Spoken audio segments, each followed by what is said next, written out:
Providence, make some noise.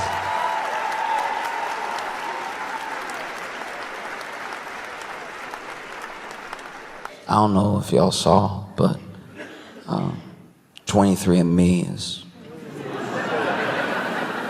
going bankrupt, and I imagine Providence has some stake in what happens with all that data, because it was y'all that were looking it up and like, no, I just wonder, you know what I mean? Like sometimes, I don't know, there's just some days where I feel like a little Scandinavian, and no, it's just fun to find out. It's like, just how German am I?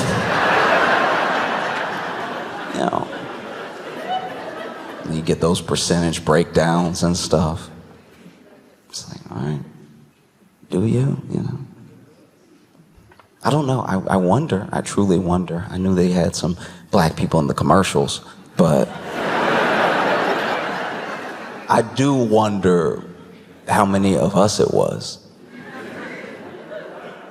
Because every time I saw an ad for like a 23andMe, I was like, I have a general idea.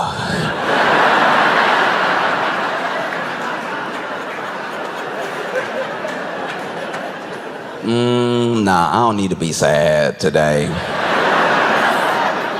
I would rather not. What are you gonna do? What are you gonna do? Send me a bag.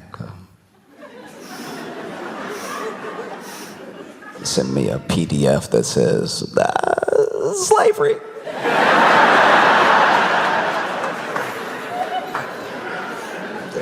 They got you.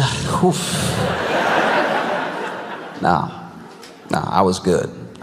And one of the reasons that was good is that early on, like I'm finally vindicated where I can say this and not seem crazy, because even at best, if my thing is like wrong, it still wasn't the best business plan, so they're going to, so I don't look as, because my friends looked at me like I was out of my mind. I had so many friends, all white. I had so many friends doing 23andMe, and I was like, don't do it! And because I was a truther.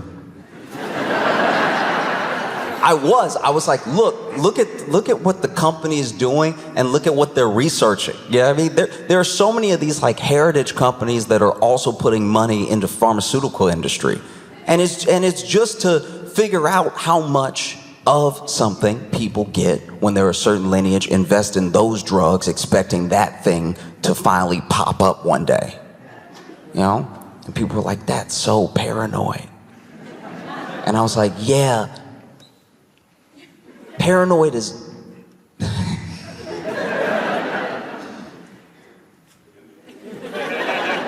Paranoid is like why I won't do the thing. Like, okay, how do I put this? Paranoid to me is if you're right and you're paranoid, you're like spot on. If you're paranoid and you happen to be wrong, you do start to be crazy. Like that is what a crazy person, like now I'm crazy. If I was wrong and they were just a blossoming company and they were only helping the world, I'd be that one dude on the corner, don't take it. You know what I mean? That would be me.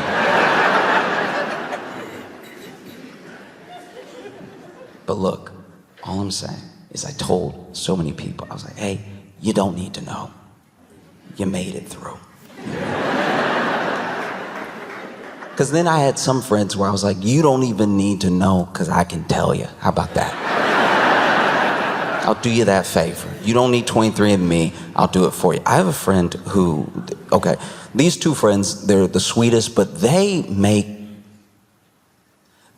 marriage such a curiosity to me, because I don't get, okay, she had kind of given him this ultimatum, right? Like really, go ahead and like, we're either doing it or we're not, you're either in this or you're out, right? And so then he went ahead and proposed, and they got married. They're still married. And I don't know, like as a bystander, his friend, closer to him than her, I don't know why she would do that to herself, right? Because I went out to dinner with them one time, third wheeling it. It's okay because they're married. It's not awkward. I'm just chilling with my buddies, right? My buddy and his wife, who I'm now friends with as well, and the server comes over and we're ordering, and then the server asked if there were any food allergies. I said no, and he turns to her and goes, "Do I?"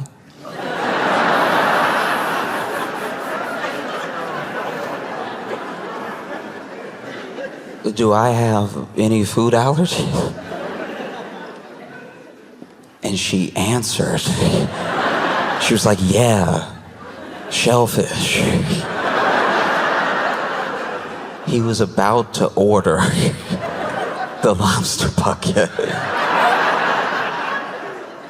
And I was like, how is it worth keeping him alive like this? You literally forced an ultimatum to make it your job to keep him alive. Your prerogative, do what you want, but wow.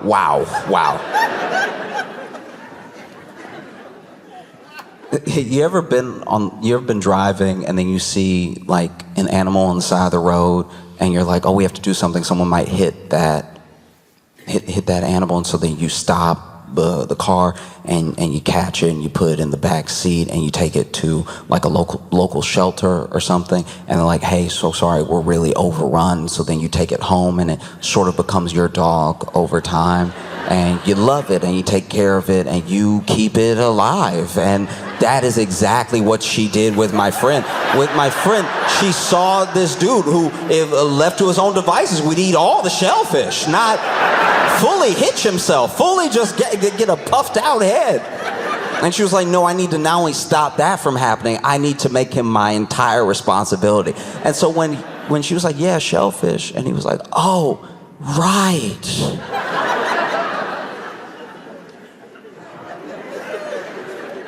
I was sitting there like flabbergasted, right?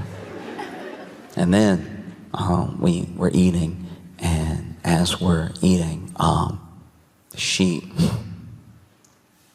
lightly starts choking, right? Like starts choking on her meal, and she's like doing the coughs and trying to get some water.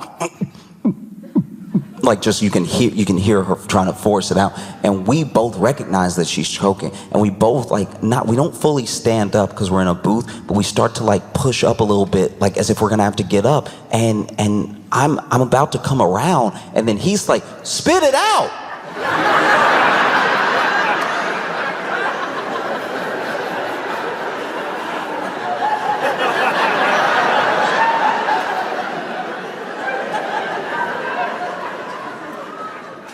Sir, what do you think her plan is? Do you think she's like contemplating spitting out, but oh, it's just so good?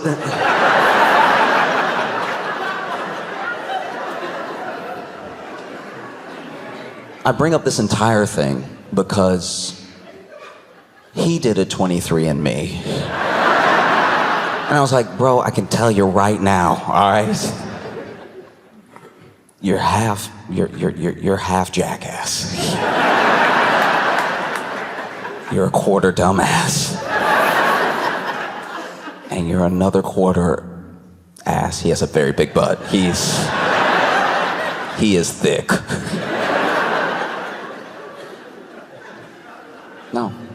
No, it's insane. Because then 23andMe not only was getting everyone's like data that had their DNA, also home addresses, also payment methods. So there's so many different things that are bad about a breach to 23andMe versus like a breach of Target or a breach of some other company that has a whole lot of credit card transactions, right? There's like actual things about you as a person in there. And I know as Americans, we don't care about our data.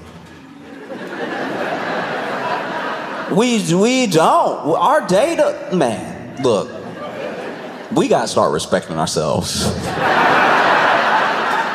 For real, we are out here loose with our data, all right? You know what I mean? I'm not trying to shame, myself included. We are slutty with our data.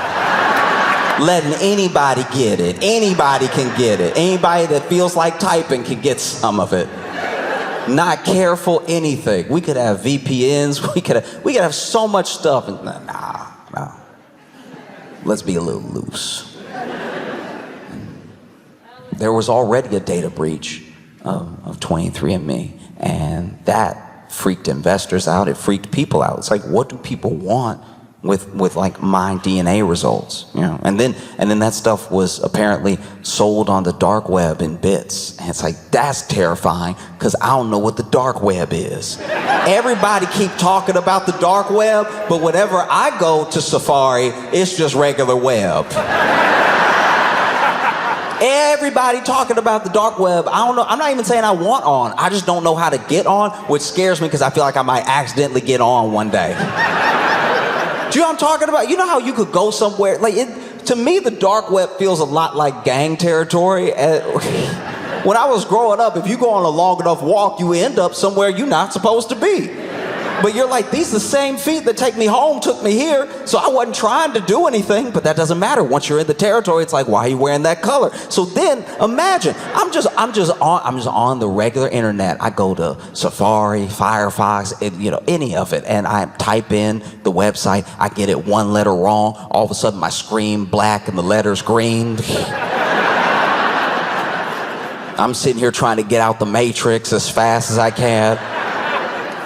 And police quick with it now. They kick open the door like, why you on the dark web? It's like, no, it was my thumb. It was my... I didn't want this at all. So yeah, apparently a bunch of our data, a bunch of our DNA results are already on the dark web, which is insane. And then you have 23andMe, to their credit.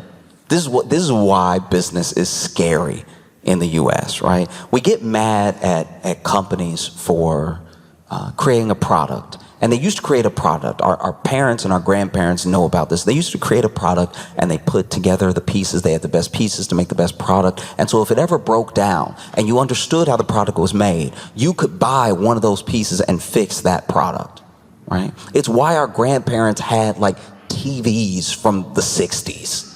Because you could just go in there, you could open it up and be like, okay. And now purposefully, whether it's for IP, there are places that will sue you. There are certain phone companies that will straight up sue you if you fix people's phones for a business. Then some of those same companies will make it so everything is one use. So if it breaks, you have to buy another one, because that's how they keep the revenue coming in, right? They don't want you to be self-sufficient and actually know how to fix this thing, because then you might do it. They'd make less money. Right? So they make a worse and worse product and they charge more and more for it. And if everybody does it, it becomes the new norm. And so now you don't expect anything to last for 4 or 5 years. And that used to be short term. You used to get things that last you for 10 years.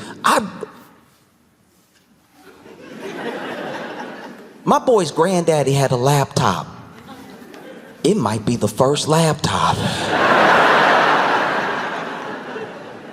It's honestly so old we can't even tell what the brand icon is, because that wiped away a long time ago.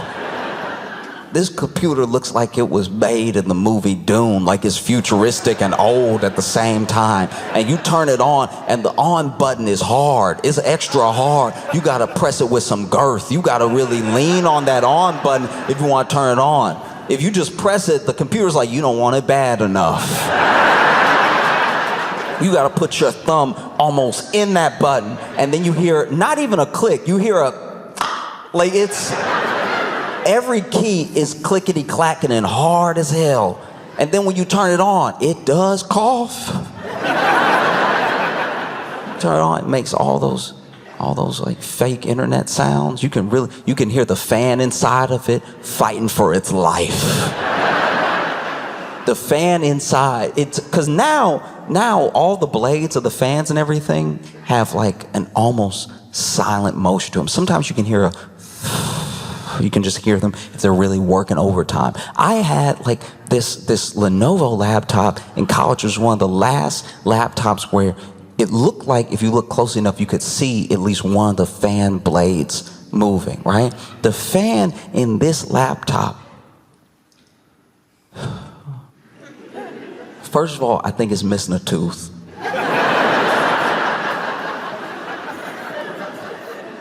Cause it's trying, it's coughing and it's trying, and you can hear it.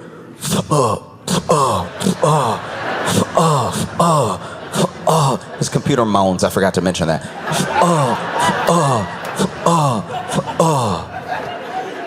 And then if you want to turn on Wi-Fi, there's nothing clickable. You want Wi-Fi? You got to hit that switch. You got to slide a switch at the front of the computer. And then you get a little stick with the little edges on the side. Beep, beep, beep, beep, beep, beep, beep, beep, beep, you know. This laptop got everything but an antenna. And his granddad knew computers, or at least he knew computers well enough back when computers first came out, like first computer, just little 0, little 1. He had it on lock. And so he fixed his laptop over and over and over again for years, to the point where even now it'll turn on. You gotta press extra hard, you really gotta lean your body over it, but it'll turn on. And that day is gone. We're not in that anymore. We're in the world of tech companies putting out their products and soldering it to make sure that if you open it, you destroy it, right? And 23andMe, to their credit, they came up with a good product. They came up with a very good product. The problem was you only needed it once. And so that was pretty much their undoing. Some people are going to say it was marketing. Some people are going to say it was general business plan. No, the thing that 23andMe did that was wrong in today's America was making a good product. People only needed it once and then they could forget about it. And they tried the subscription thing. They tried it. And people, even my white friends were like, no, I got it. I mean, you said 45% Scandinavian. I'm going to take your word for it. I don't need to keep spitting in cups and sending them to you. That was the other thing I didn't trust. You know what I mean? Like, you just spit in a cup and mail it. Nah. Admittedly, that was a black thing for me. I was like, I'm not just gonna put my DNA out there for someone to have in case. Imagine now your mailman a murderer. He see that 23andMe package, he's like, this'll do nicely.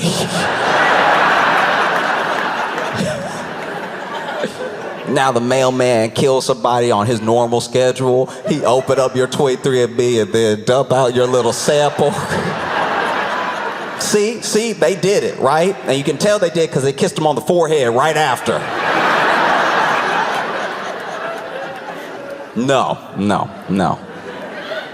And so they made a very good product.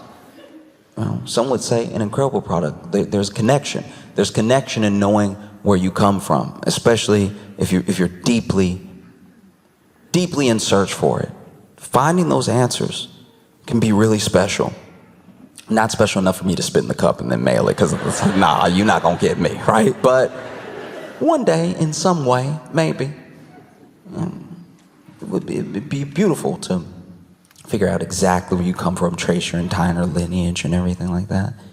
But a good portion of our life is genetics, but another portion is of where you come from are the people around you. The people that raise you are where you come from. Your environment is where you come from. Your culture, your community are where you come from.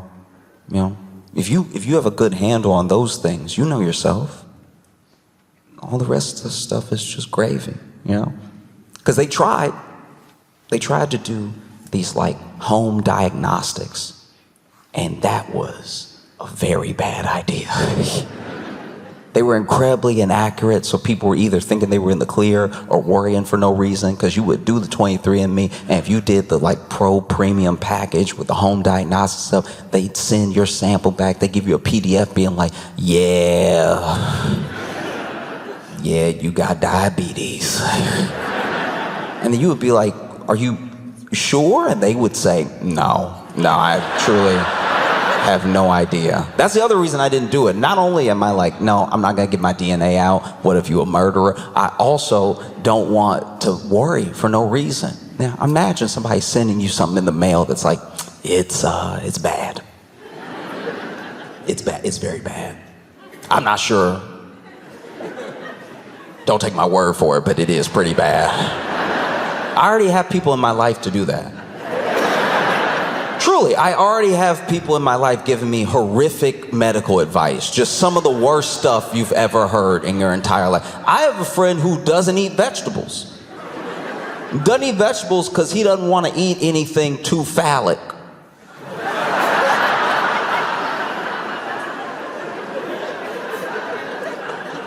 I was like, well, explain your logic to me. And he was like, no, just dog, like, why, you want me to eat a cucumber?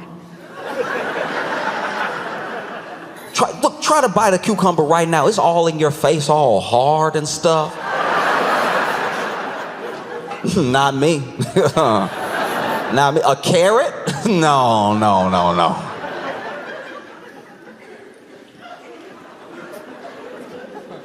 I was like, you could chop it up. That's what they do. Do you think in a salad that they just lay the whole thing down?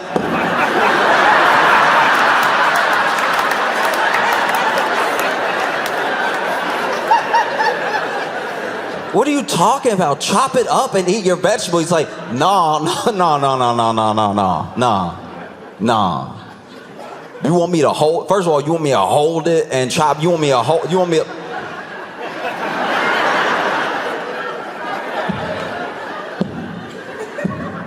No. That might give me nightmares, dog. I'm like, all right, yeah, be deficient in everything then. Just walk around needing a nap twice a day. That's on you. Horrific medical advice.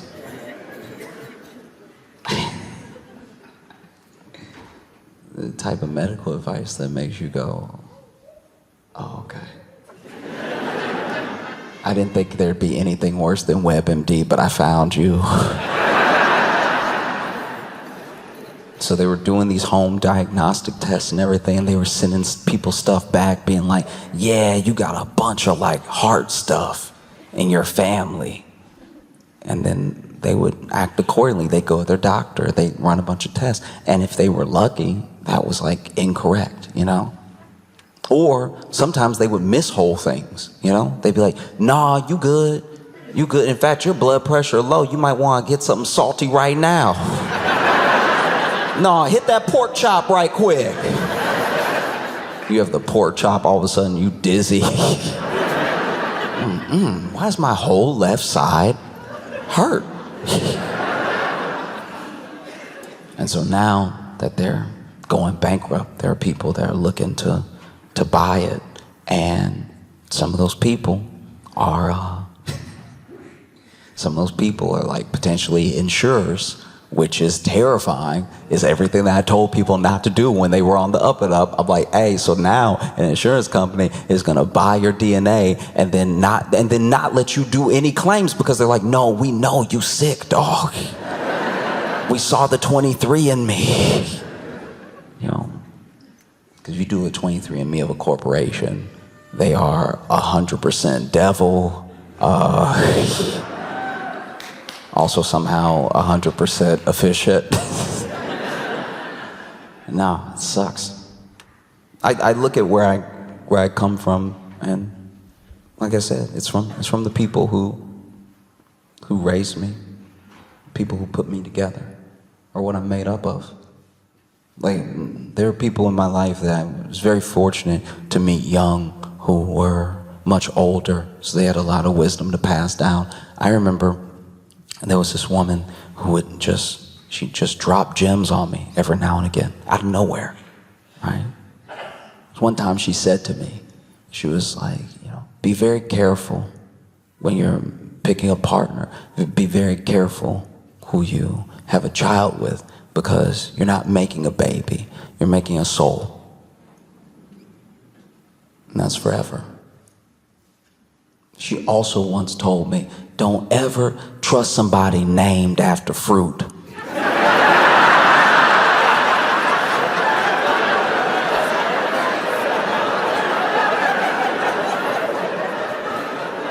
And I was like, what? And she was like, seriously, if somebody comes in your life named Clementine, she a hoe, all right?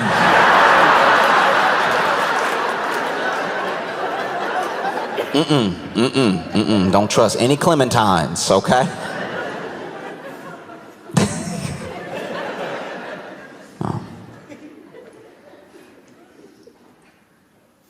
out of nowhere one time, she told me. We were just sitting, and she was saying this about people, but she was like, when you finally see yourself the way that the people that love you see you, what a wonderful world that'll be. That's all the world's missing. It's people that see themselves the way that the people that love them see them. Truly, like, there's, in everything that people do and everything we search for, we try to find it in all these other places, but there's a level of acceptance that other people have for us, and sometimes we reject it or we think we don't deserve it. But if we could see ourselves, you wish it. You wish it on people when they're battling addiction and depression. You wish, it's like, oh, I just want you to see yourself the way I see you. If you saw yourself the way that I see you, you wouldn't feel this way about yourself. You know? She also once told me never get in an argument with a woman and then eat the pie she makes after that argument.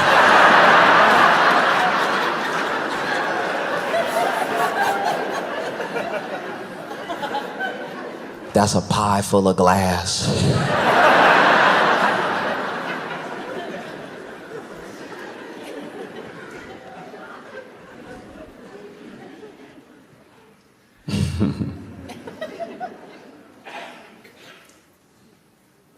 One time, she told me, I don't even know where it came from, but she said that sometimes when people are searching for love, that all they really need is to find someone who reminds them of their best day. Find someone who feels like their best day. You're gonna argue, you're gonna not be able to stay each other sometimes, but you can find somebody that feels like your best day. You won't always be happy, but you'll be like really in love. She was like, you find someone who feels like the best day that you've ever had. Because the best days only come once in a while. Every day can't be the best day, by definition. But if you find somebody that feels like your best day, you found a truly good life. She also told me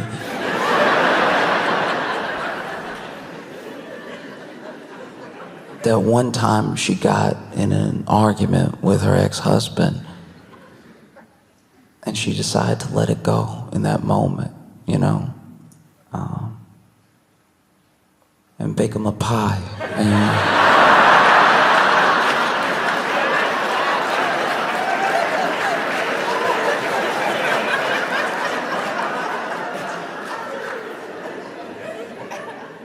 she was like, wasn't my best day.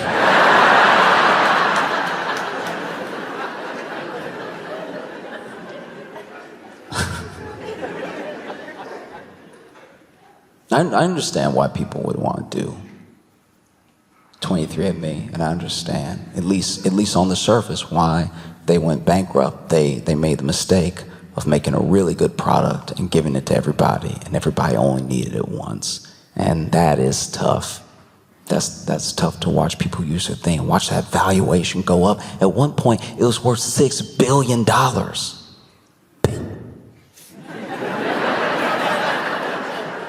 Billion. $6 billion. That's crazy.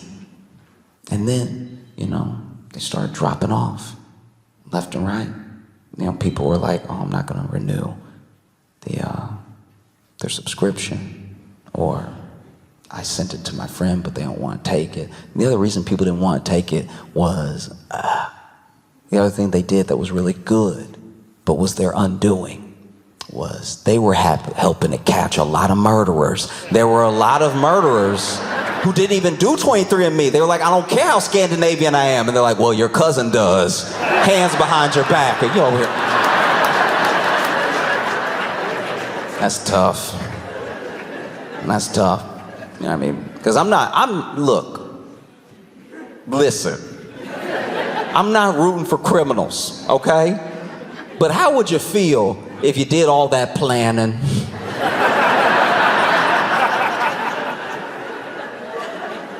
Do you know what I mean? You do all that planning, you rob a bank, you make it out scot-free. They're gonna make a movie about this one day and not know how to end it. You made it off scot-free, didn't kill anybody, very low charges if they catch you, just brandishing a weapon. Get on the ground, you know, you took all the money and stuff like that, haven't even spent it yet. And then one day, it's very quiet. It's so quiet that you're like, damn, it's quiet in here. And maybe you live in an apartment building. You're like, usually I hear somebody arguing with their spouse, hear some kids maybe. I mean, you know, hear some loud music, some teenagers around here. And you don't hear anything. And then out of nowhere, they bust open your door. They've cleared out all the neighbors, like, get on the ground. And you're like, what? How? How is this possible? You don't even have the money on. You planned it so well, the money's buried in another state. How? Oh, well, when you were robbing the bank, you cut your finger and it bled a little. And a brother you don't know you have spit in a cup in Providence, Rhode Island. And honestly, we wouldn't have found you if it wasn't for that. Like, we were like, all the markers aren't matching and we can't seem to connect the dots. And then your cousin spit in that cup. Turns out, you're pretty Scandinavian. You are very Scandinavian. Pick you up off the floor. Oh, thanks. Had no idea. Carting you off. Who knows? Maybe 23andMe's data, your data, will end up in good hands. Yeah, if you feel that way, you should delete it off the website right now. We are so loose with our data.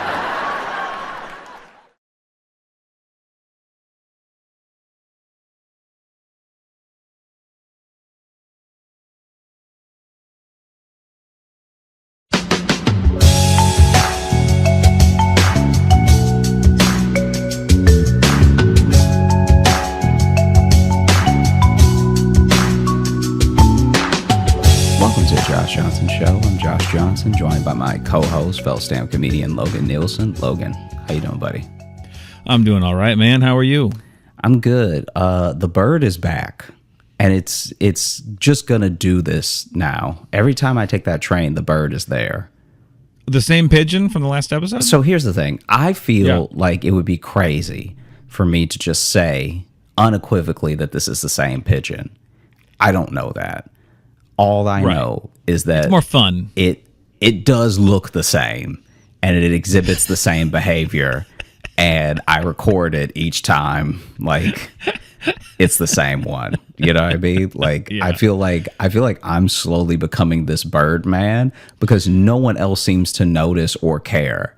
And I'm like, guys, this is the, can I tell you? Okay, so yesterday I was like, guys, this is the same pigeon from yesterday. And then the person that I was talking to was like, I don't know you. You just said it to somebody? I just said it to somebody like, man, this is the same picture from yesterday. And he was like, yeah, I don't know you. Or like, I don't have any connection to this. I love that he just started with that. Just, I don't know you. I don't know you. I wasn't there yesterday. Yeah. Which is fair. It wasn't until he even said I don't know you that I realized I was talking to a stranger. Because you know how sometimes you just take the same commute with like a handful of people? You know what I mean? I mean, yeah, I get that. Like I had seen him before.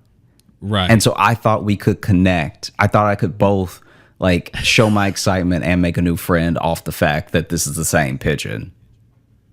Right. And he was like, I don't know you. I don't know you. And don't I know was you, like, sir. that's very fair. I know we've taken the train kind of together several times, but Right. we have never spoken to each other. Well, because sorry. And me opening up with this is the same pigeon is not how you start a Right. friendship.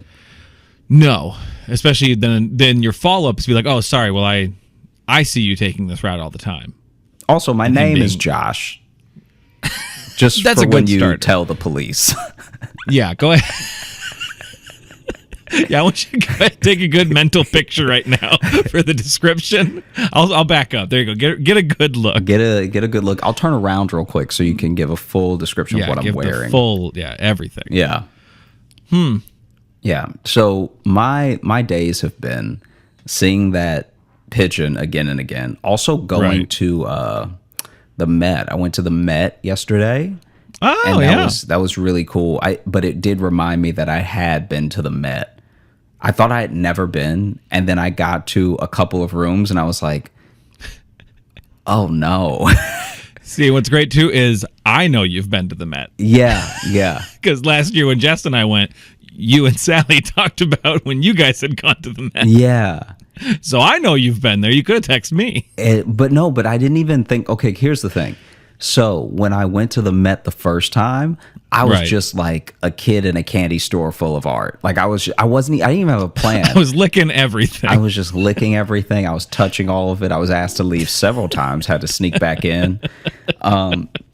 So basically, as I'm walking around, the first time I remember much better now, I was just Yeah. enjoying being there and how big this place is. It's ridiculously huge. And so it is. It's like every I know. every I time was you having turn thought a of corner, there's a huge, you're in a different huge building.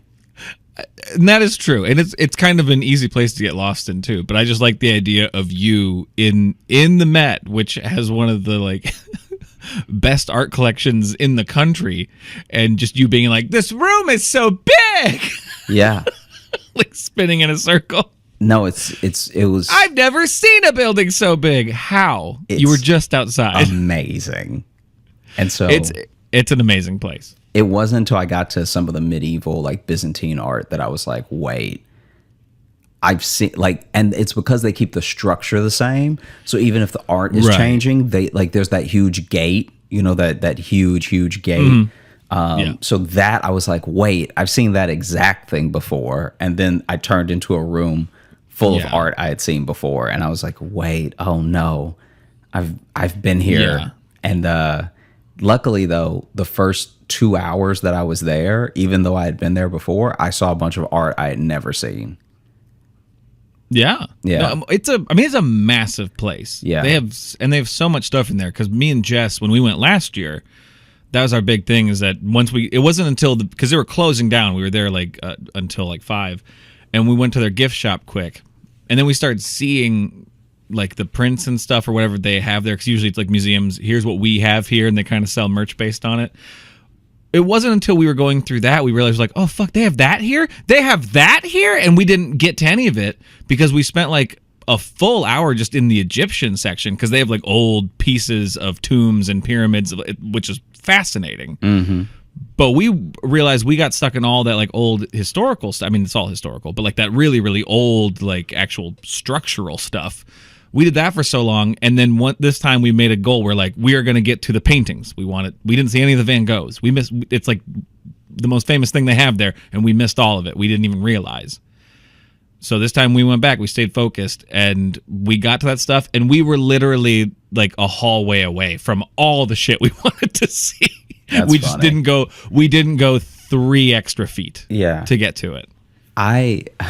While I was there, and this is what's weird. Clearly, even though a lot of this stuff is priceless, clearly there's a level of care for some pieces more than others because some pieces have an alarm and some of them do not. And so there was a kid who straight up this kid straight up licked the statue of the Three Graces.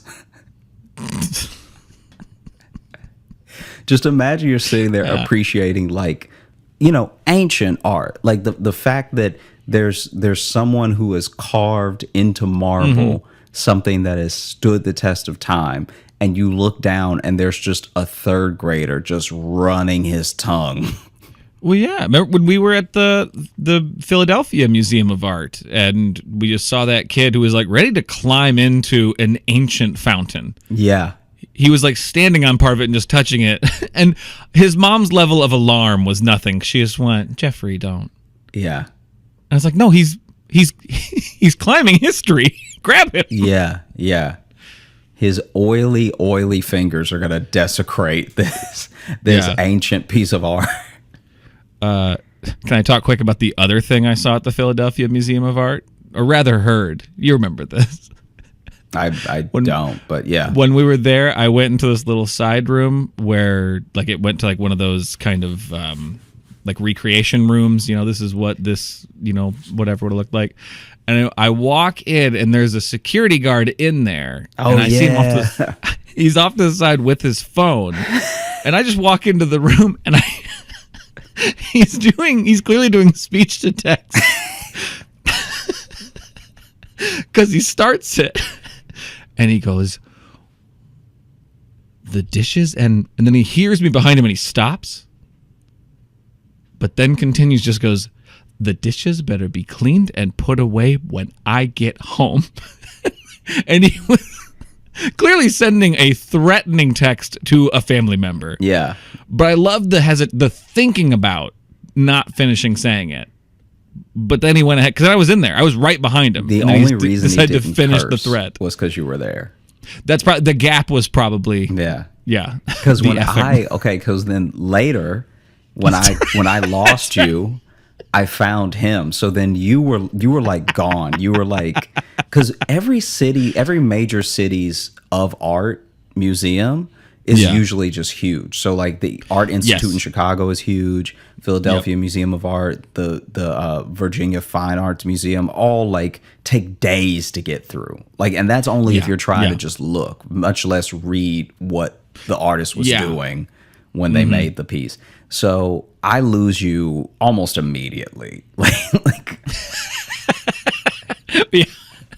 You were just really enjoying looking at the swords, and I was ready to move on. Yeah, so I was like chilling, looking at swords. I was chilling, looking at like all the stuff.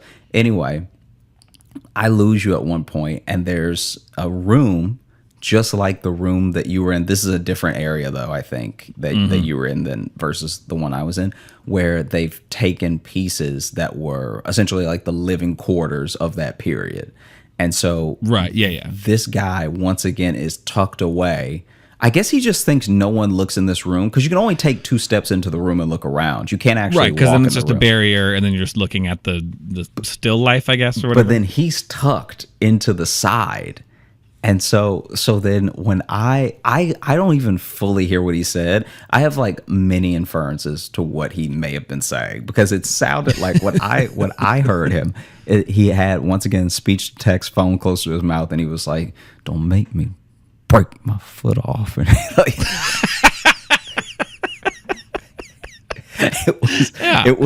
it was like the same like through the teeth thing that I imagine you heard, but it was even more mumbly. So it wasn't like the dishes, whatever. It was like just one amoeba of a threat, just like, "Don't make me take the back of your leg," and like it was just this poor security guard. He just wants to find a quiet corner to threaten his family. Yeah, that's all he wants to do. Yeah.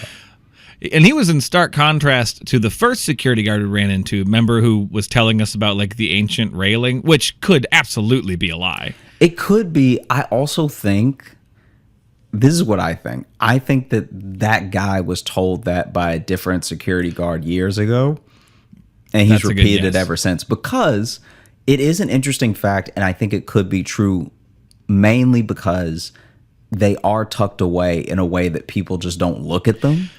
Yeah, so there's this one room where then there's this there's like a walkway up there or something. Looks like a staff only area. Yeah, and there's this one section of like stone railing, and he's like, "That is," I think he said that's the oldest piece of art. Or no, it's one of the oldest pieces actually in the museum. Yeah, because it was taken over from some sort of, I don't know, cathedral or something. Yeah, they took it and from then- a temple. Yeah, and then just put it there, but no one has labeled it. And it does look kind of out of place. So you're like, maybe, but also, I don't know. And he just tells this story of like, you're not supposed to say this, but it's like, oh, that costs like $7 million or some shit. And I'm Yeah. like, I don't know if anyone would really, I don't think that really translates. You might be going off of other artifacts from that era or something could be worth that. I don't think just a railing that has been built into a museum now would go for $7 million. And before we completely drop this topic, just in case it's not resonating with the audience, before we leave it behind. It's an episode on culture, okay? I don't think we're in the wrong here. Come on. There were like 6 pillars, and he said that each one of them costs like $2 million.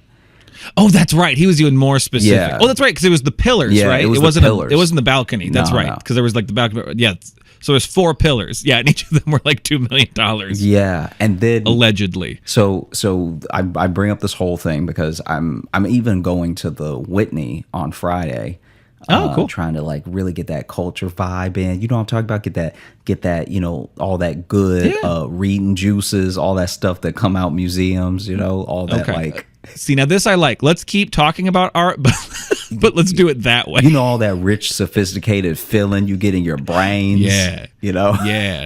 Yeah. Fancy ass pillars. So basically, when there's a museum of I think it's contemporary. I'm trying to remember what it is. There's just this museum. I'll look it up right now. This is from my hometown as well, where it's like very small. Oh, from your whole town. Okay. Give me a second. There was also a museum we went to in Philadelphia. While he's looking that up, in Philadelphia, that was very nice. What was it? The what institute? I can't remember the guy's name. The Barnes Foundation. Mm-hmm. Barnes Foundation. The Barnes Foundation, which was great, had a great collection. That one was frustrating that nothing was labeled. Yeah, because that was just a if you- guy's house. It was his private collection. So it was set up how it was always set up. Very cool museum, very worth going to.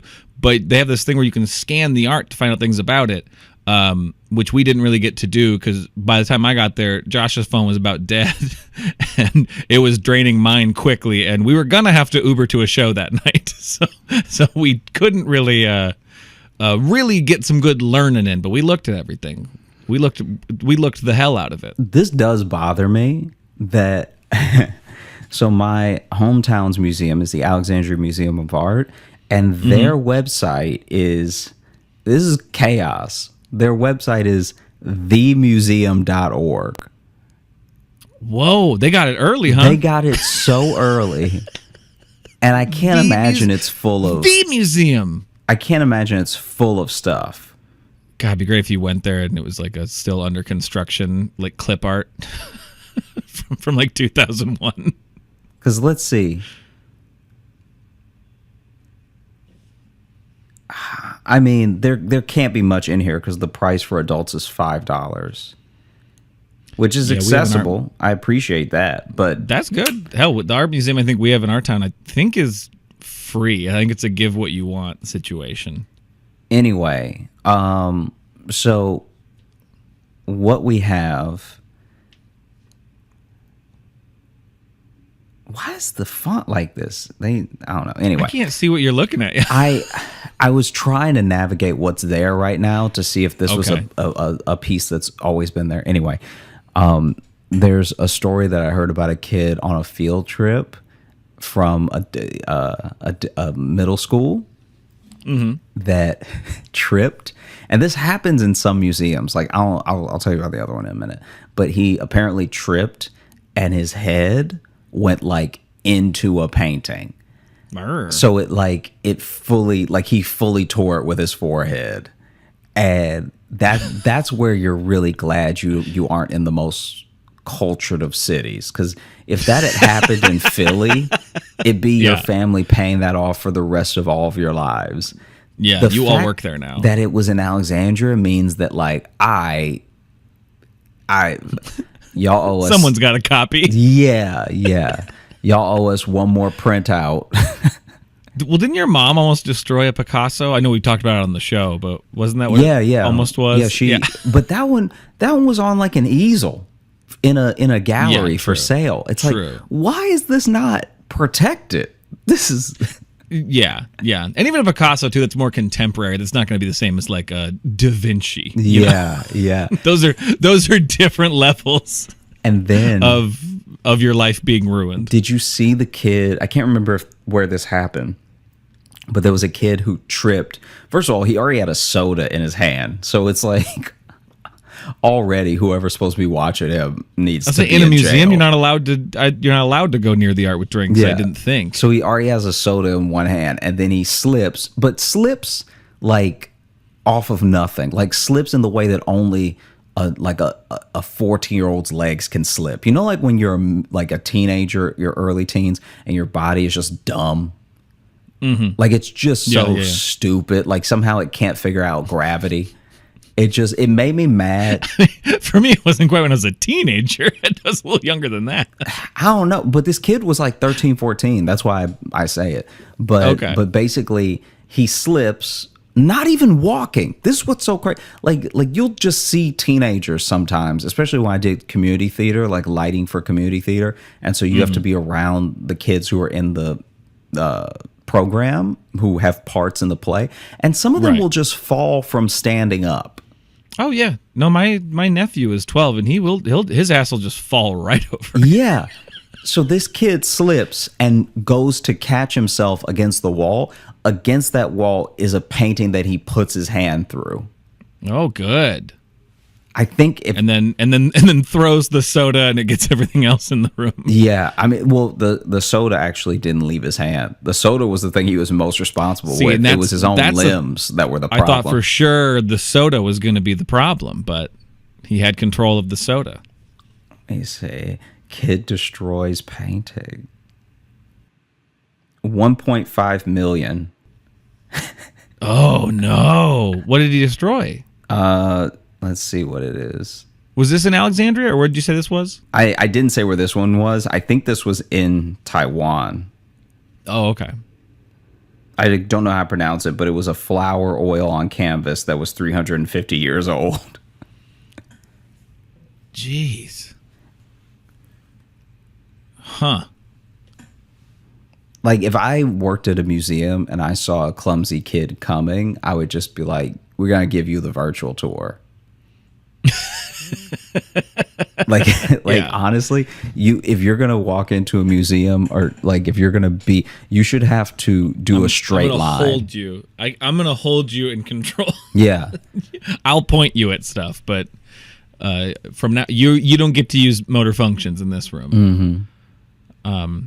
But since we're talking about destroyed art, can we just take a quick second to remember how glorious it was when that lady fucked up that painting of Jesus? Yeah, see, it's delightful to remember. So for those that don't know, that was a restorer, right?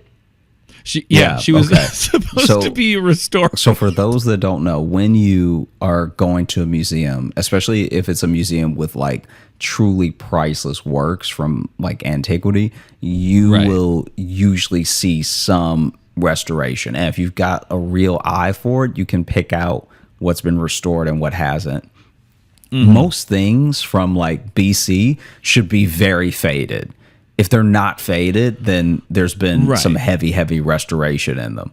And there's even some, like, you know, not to put them on blast or anything, because I really enjoyed it and I'm going to go back. So I'm just going to keep going back to the Met as often as I can until I know my way around and can finish, like, feel like I've finished looking at certain exhibits. But in the Greek, so you were on the Egyptian side. On the other side of that, of the museum on the first floor, is the Greek and Roman sections. And in those sections, there are a couple of Greek pots that look like downright cartoonish in the way they've been restored. Like, some of them look good, and some of them they've traced well, but you can tell where it was just so faded that they couldn't trace, that they just made up a face. Yeah. Because there was one that, so, and this will only work if you see the video of the podcast, which is on YouTube, by the way. Hey. So there was one of them where it's a pot that has aspects of the Trojan War in it. So you see Ajax, you see Achilles, you see all these people. And then there's a random person, which maybe this person had no historical significance or no significance to the Iliad. So maybe it was just supposed to be an extra soldier. But it's like Achilles looking fierce. It's Ajax looking like inquisitive. It's like, you know, I don't know if they were in battle with Hector or not. But then there's just this one character off to the side that's getting stabbed. And the face they're making is just like, like the eyes are like too wide. The eyes are like, Yeah. oh no! It was insanely cartoonish, and the ink looked wet, like it looked like they just did that. Hey, do you have that restoration done? We're about to open. Yeah, yeah. No, it was too much. Yeah, because like most restoration is like, you know, cleaning and stuff, kind of trying to just spruce it up. But That Jesus that Jesus painting, she's like, let me just freehand it. Let me go ahead and just wait. Let me find it, and then put it in the show notes. We need to put like a link to it in the show notes so people can. Maybe I'll make it like on Spotify. It shows the different like episode pictures. I can just make it the. Can I tell you that when you type in Jesus,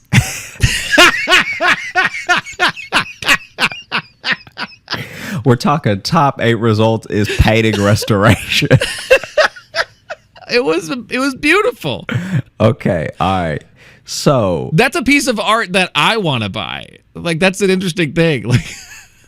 I'm not really a religious arts guy, but I would hang that on my wall in a second. Okay, I love how one of the first results in it when you look it up on YouTube is bungled restoration attempt destroys painting. And it's just, I'm assuming either someone who's upset or the restorer next to the painting like being interviewed. But just so you know, so you can follow along if you've clicked in the show notes or in the description of the YouTube video. What? No, a video? A link. Oh, I was just gonna put a picture of it somewhere. Okay, you'll have to send me this link then. Yeah, but if you, this is all neither here nor there. But basically, for them to see it, they'd have to click something in the bio of the episode, right? Yeah. Yeah. Okay. I think we're saying the same thing. No, I didn't know you were sending to a link to a video. I was just going to post the picture. Oh yeah, I'm not sending a link to a video. I'm just saying early in the results on Google is when you go to Google Images, there's a video that's just like bungled restoration attempt. Yeah. It's funny too that they then just showed the world. I don't know. At that point, if she would have showed up with that restoration, I've been like, oh, oops, looks like we lost this one. Okay. So there's been a heist. For people looking at it right now, and for those of you who are yet to look at it, the initial one, you can tell it needs some restoration because there are whole pieces of the paint that have chipped off, and there's a lot of white in the overall painting that is just like indicative of aging.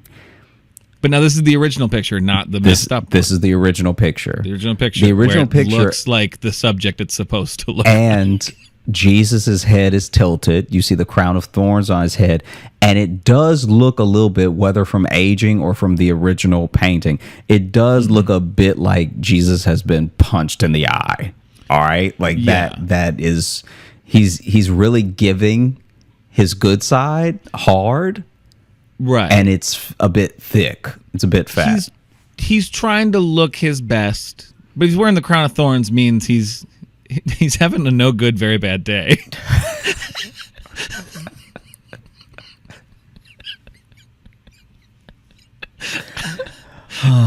Jesus Christ, no good, very bad day. This is not the day to get a selfie, you know? Like this is but he's trying to give his good side. All right. He's turning the other cheek because that's the one they have not punched yet. So he's trying to just get a good picture of it. The restoration can only be described to me as Elmo in blackface. But the blackface is actually pretty tan. Like, it's just like this looks. This is. I gotta bring it up. Now. The art is so bad that it looks a little racist. Like,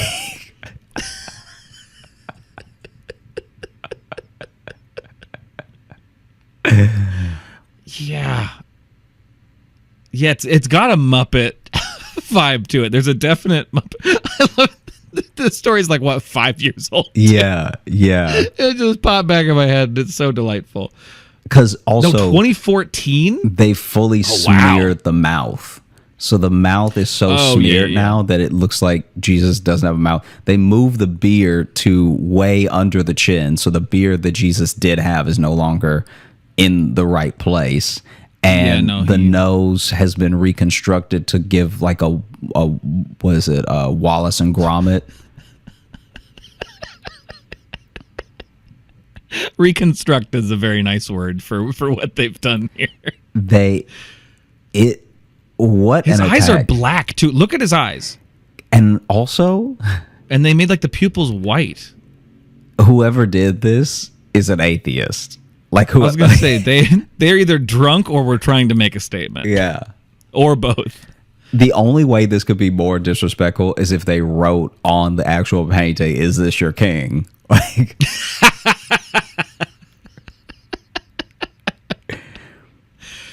maybe it's trying to put you in the moment. It's trying to actually take you back then, because they didn't have glasses back then. So this painting is from the point of view of someone who can't see shit, and Jesus was right there, and they didn't know it. Not a lot of people do, perspective. We don't think about that a lot in religious art, Like,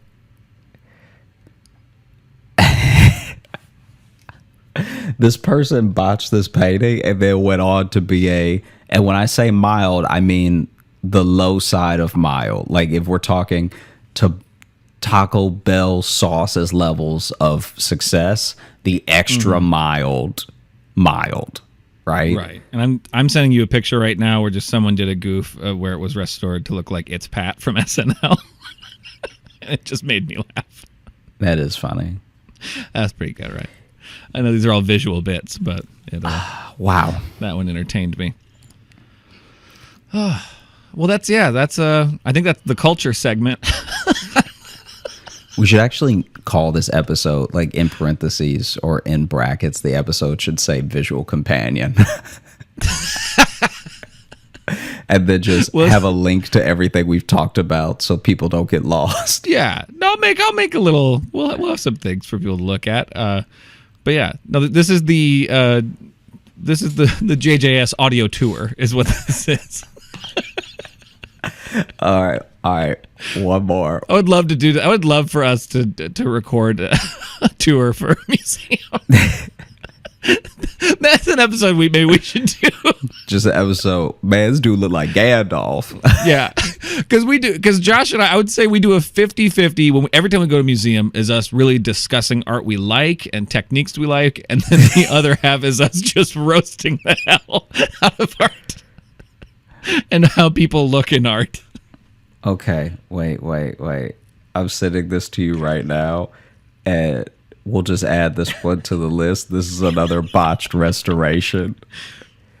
It's the botched Virgin Mary painting.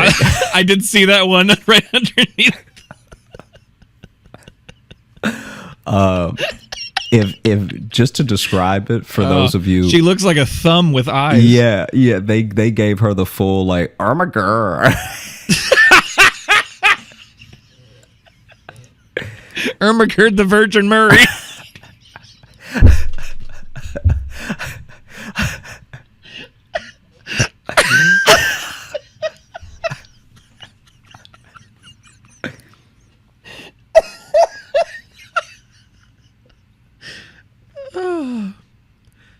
Like, I don't like. You can't get work again if you do that, right? Let me tell you, I can't draw. All right. But I at least have the integrity to not take a job where it is my duty to redraw a master. Yeah, because it looks like they asked me. It looks like they asked me, "Hey, can you restore this picture of Jesus? And we need it done today." That's what you're gonna get. Also, I'm very sorry. Hired? We don't have any more oil. You're gonna have to use crayons. Yeah, and they're pretty filed down already. So, good luck. Yeah. Can I tell you? Ooh. Someone send us some art that will restore. So when I tell me if you experienced anything like this. I'm trying to remember where this was, but when I was little, there was a kid who had the full box set of is it 128? I think it's 128 crayons with different colors with a pencil sharpener in the back. Mm-hmm. Do you remember that? Oh, absolutely. Okay. We had one of those, yeah. This kid was styling on everybody early in the year. Yeah. And by like the spring, maybe right before summer started, he had whittled down every crayon more than I can even, like, I honestly. Every crayon? Dude, every crayon. Because I think what he was doing was he just did not like any, this was his flex. Every time he popped that box of crayons open, they were all sharp. They were all like fully, like pinpoint sharp, ready to go. Gotcha. Fine point crayon coloring. Okay. And to his credit, he was actually like a pretty good at drawing. Like I remember, I remember looking at his drawings and being like, "Oh yeah, I can't do that." Like I was gonna say, if all of his crayons are filed down and then he's shit at drawing, then you've got like he's eating those. Yeah, he's sucking on those crayons, and so that's why they're so low. And so then this kid, this is wild. Okay, so then this kid has filed them down so much that they can't really, like, he lost one in the sharpener because it got too short to sharpen. So then he was just turning it with his thumb to try to like turn it and sharpen it, but then it just got stuck. There's no way to get it out now. Yeah, I was waiting to see if then like just cut his finger open or something. No, they made it so you couldn't do that. Listen, this is a Josh Johnson story. I'm not sure where the turn's coming, but I get ready. And so this kid had got to the point where all of his crayons, he finally had to take the paper off of each crayon because it was like they're whittled down that much. And he, by the end of that box of crayons, he just had a box of beads. Like he was literally rolling the crayon against the paper to get the color off and to color. And I had never, like, this kid was such a genius to me. It had never occurred to me that could even happen. Yeah. Like he was like fully just dragging the little beads of crayon across the paper, and then was like doing low key like 6-year-old masterpieces. Like that sounds like he got the most out of that pack more than anyone else. Yeah, because he had all those crayons and that sharpener. And listen, all of us who had it, usually it's like it's cool to bust out, and then you lose crayons, and then you get something stuck in the sharpener, and then you just kind of have like a loose pencil case of crayons because you're done with the box. This kid, though, sounds like he took care of that box, really used these crayons, and used them well. Do you remember what was it? What was the company that made the really hardcore like number 2 pencil colored pencils? I mean, I think there's a bunch of them, but it may have still been Crayola. I have no idea, but basically, they make some number 2 pencils. There was a kid who went to steal another kid's colored pencils, and this was like, obviously we're talking like playground rules. This is a no-go, right? This is like off jump. All right, you're getting touched up if you touch my colored pencils, much less try to steal the whole pack. You can ask, can I borrow that colored pencil? But you have to be prepared for the answer to be no. Yeah, I need that one. And so this kid swiped all the colored pencils off this kid's desk and started running, right? Damn. That's like, in middle school terms, that's like having sex with someone's wife.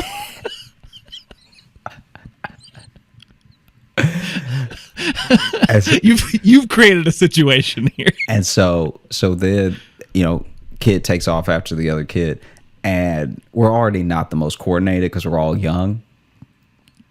But in a sometimes something happens where it pulls almost like a divine instinct out of you that you didn't know you had. And this kid, because he can't catch up to the kid that stole his colored pencils, he gets just close enough to him that he makes a big bet, and he just fully swipes one leg. Like, just like catches up to him enough to trip him. Swipes one leg. The kid who's got like the colored pencils, I'm trying to remember how he was holding them, had the colored pencils. Like, either, I can't remember if they were against his chest or all in his hands, but either way, he's holding them kind of like this, and he trips and lands on all like this. of them. He means has them like in his hands over his chest for the listeners. Falls on them and double staked his chest. Completely just like really impales a couple pencils. See, I knew someone was going to get impaled soon. That's why I felt it with the crayon story. I felt it coming. I felt the chaos building. And then he rolled over. So he lands and he's like, oh, just from landing, right? He's like, you ever, remember when you were a kid and you get so hurt you didn't cry? You were like, I need to breathe through this situation. Like, you don't even. Yeah. You were stunned that feeling existed. Yeah. And so this kid rolls over, and we just see a bunch of colored pencils like in him, right? Oh God. And not like deep, like he's not gonna die or anything, but just like really they stuck. They were sharp. And so then that made me tighten up a little he bit. rolls over, and the kid who was chasing him turns around and was like, you could keep him. Just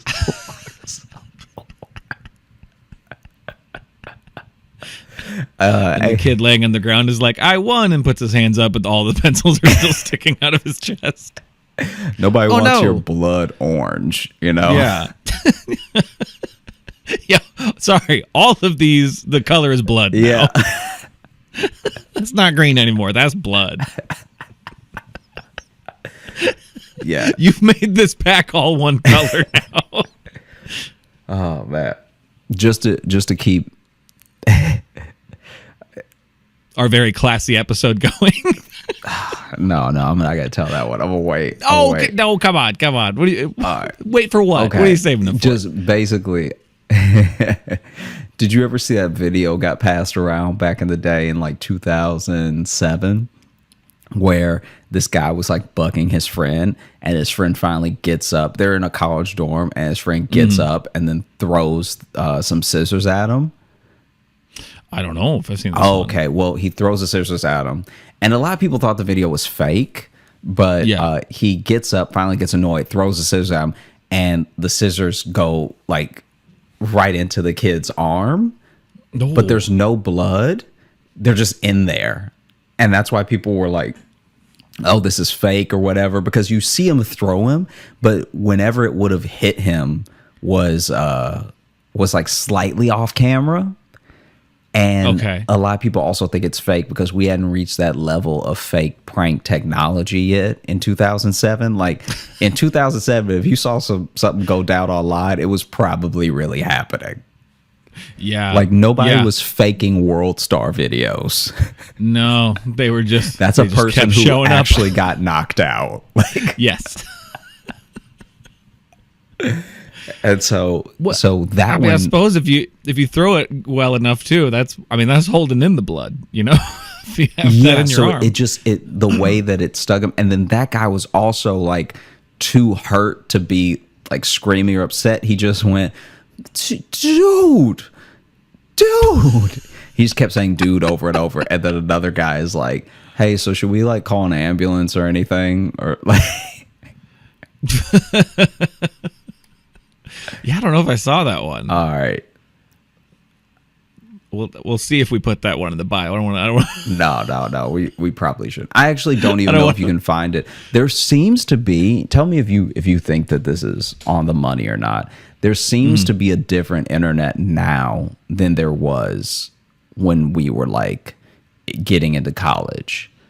I feel like the internet now is like a place where nothing is ever really gone and everything is permanent, nothing is private, all that stuff.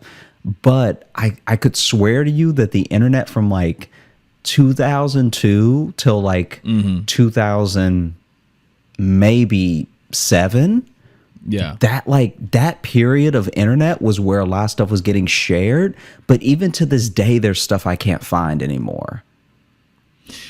Yeah, I get what you mean. Yeah, because you can find some of those old videos I found, but they're like either there's copies of copies, like it's clearly like, you know, been copied several times and on just some other account. I think it's because some of those videos that we all knew were from sites that don't really exist anymore. Like, I mean, I know they still exist, but you know, like E-Bombs World and stuff like that. Remember those sites where they were always kind of pre-Facebook, like just kind of social media collections of just stuff. Pre-Reddit more is kind of what those sites were. Yeah.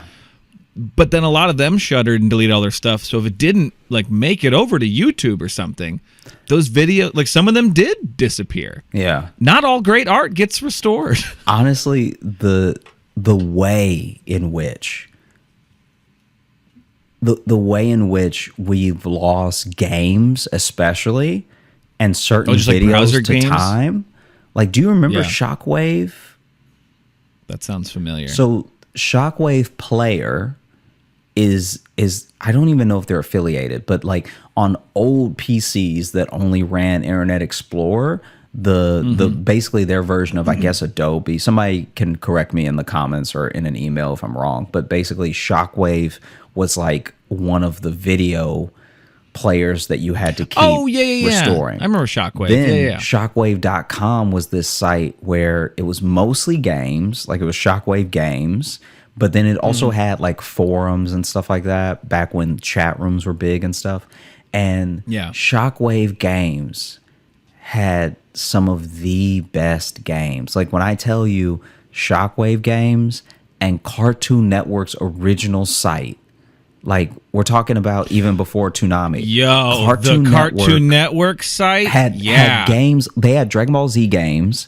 They had Bug Juice. No, Disney. Sorry.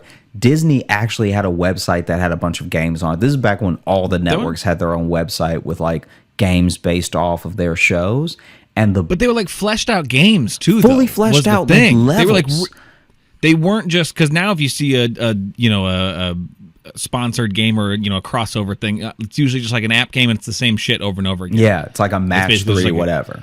Match 3 or a Candy Crush ripoff or something like that. It's just something that's rushed. But like they used to make fully fleshed out games. I remember a Cartoon Network game that literally took a couple hours to beat, and it was like a puzzle solving where you like went to different islands and traded things to other characters, and it took a while to beat it. I'm like, that was a full game. Let's talk about a game that I never beat. Samurai Jack on Cartoon Network. They had you as a young Samurai Jack fight everyone he had to fight to become Samurai Jack. Yeah. And I was always getting caught up early because I'm not that great at video games. I was getting caught early on the African guy with the sticks.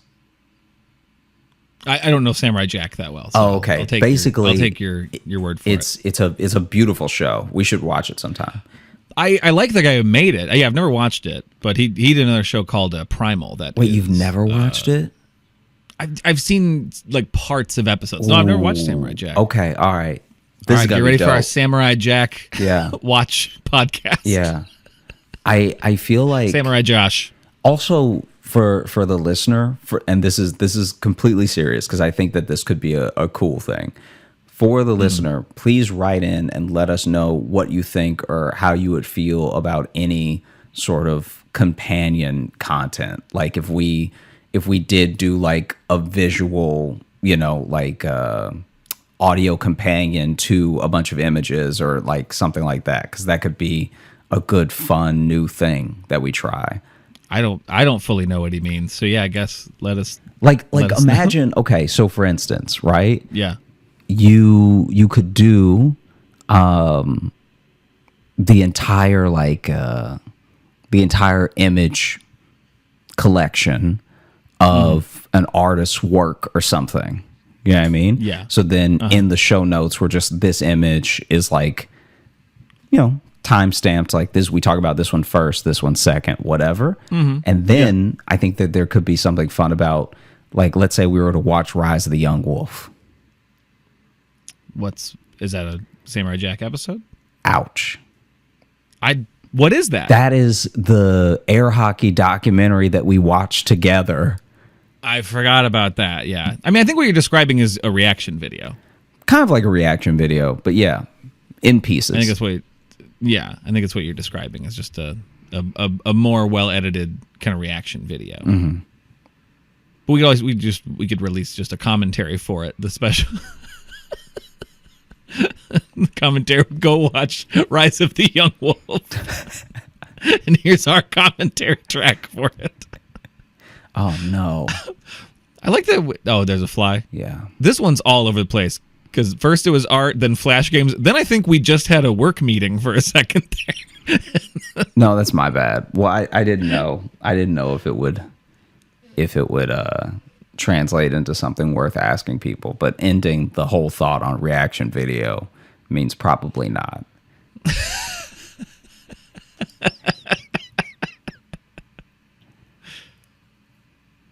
Let's do a reaction video right now. That was a little joke. That was a little joke I did. That one was scared. That one was scared is what that was. Yeah. What were we building to with Cartoon Network and Disney Channel websites? Was it just off of how the internet's changed? Yeah, how the internet's changed and how I can't find those games. Like, now that I have the motor skills to beat games, I really wish I could go back and just do what my young, inexperienced hands could not. Right. I feel like I got good at video games when I was like 22. Like, I finally started putting it all together. Right. Because I was decent at some games, but I just didn't have the concentration and the hand-eye coordination for certain games.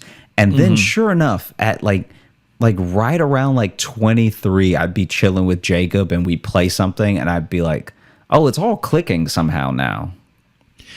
But that's deceiving, though, because I feel like I've had it both ways with old games where you go back and then you can just beat it, actually. And I'm kind of like, oh, this is the game I had so much trouble with. But then there are still some old games and I'm like, this is stupid hard. Yeah. It's still really hard. That's how I feel about Tapper. When I watch you play Tapper. Yeah. Arcade games, though, were designed to be hard because they wanted to just keep putting coins in. So certain arcade games get to a point where you truly just can't win, but they just want you to keep feeding money. Mm-hmm. It's to make you feel good enough, but I'm pretty good at Tapper too. Just putting that out there. Just wanted to end on the important point, which is that I'm pretty good at Tapper. That's a fun one to play because it's got a different controller system. What are we doing now?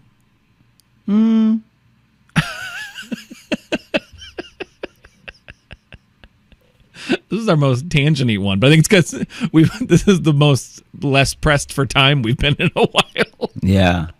To fit an episode in. Yeah, this is what happens when we actually have all day to chat.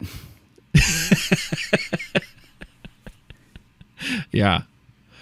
Anything else on art, or should I get the mailbag?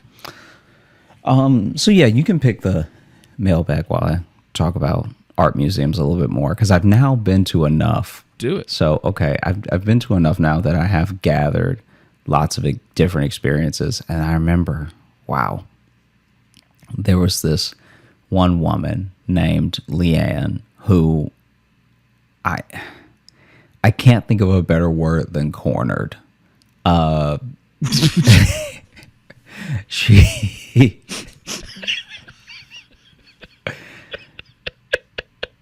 She truly and fundamentally cornered me in the abstract expression section of the museum, and was just telling me about her day. Oh, see, but now this kind of sounds like a Josh Johnson dream come true, though. You would think so, but her not only was her day not good, like I'm all about getting to know people, in like an organic way or anything. I think it's a different energy when no one wants to hear what you're about to say, and so you corner a person and tell them. Because I was like, oh, okay, like she was telling me about how she had to go to court and like all this stuff, and I was like, oh no, well, I hope that works out, and best of luck in your claim. I in my head I'm like, I got nothing for you. Like I don't fully understand, because she was also trying to explain. Good luck with your claim. Well, she was trying to explain to me what she was trying to sue for, and I get and that. I also didn't get it. So I was like, oh yeah, I guess. But this isn't checking in with a person to get advice. It's also not a time where you're like, I need to air this out to a person for feedback. This is just like, oh man, all right, this guy's by himself. And and so then, which I really respect this about her, because this is where it becomes your nightmare. So I'm like, oh well, I hope that everything goes well, and I even think I said it was great talking to you, and I start to move, and she just follows me. Like she just follows me and keeps talking. And I didn't think it was an option. Like I didn't think. You thought surely she won't come with me. Because usually when there's someone that's the security of the museum that's like, oh, don't touch the painting or whatever, they're usually confined to an area. Right, yeah. But she is leaving her post. Yeah. Like, yeah. Or like that guy at the Barnes Foundation, remember, who was like running laps? Yeah. I don't know. Some security guards are free range. That guy so clearly wanted someone to be arrestable.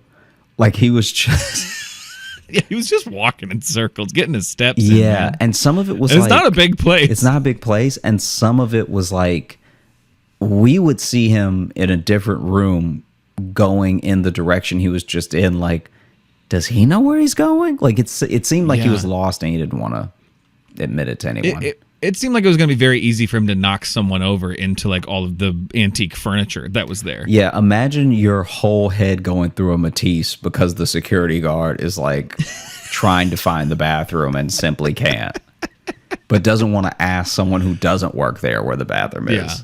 Yeah. It's his first day. He's nervous, trying to walk off the nerves. Yeah, but no. So how long did this security guard at this other museum follow you? I truly... We're still dating.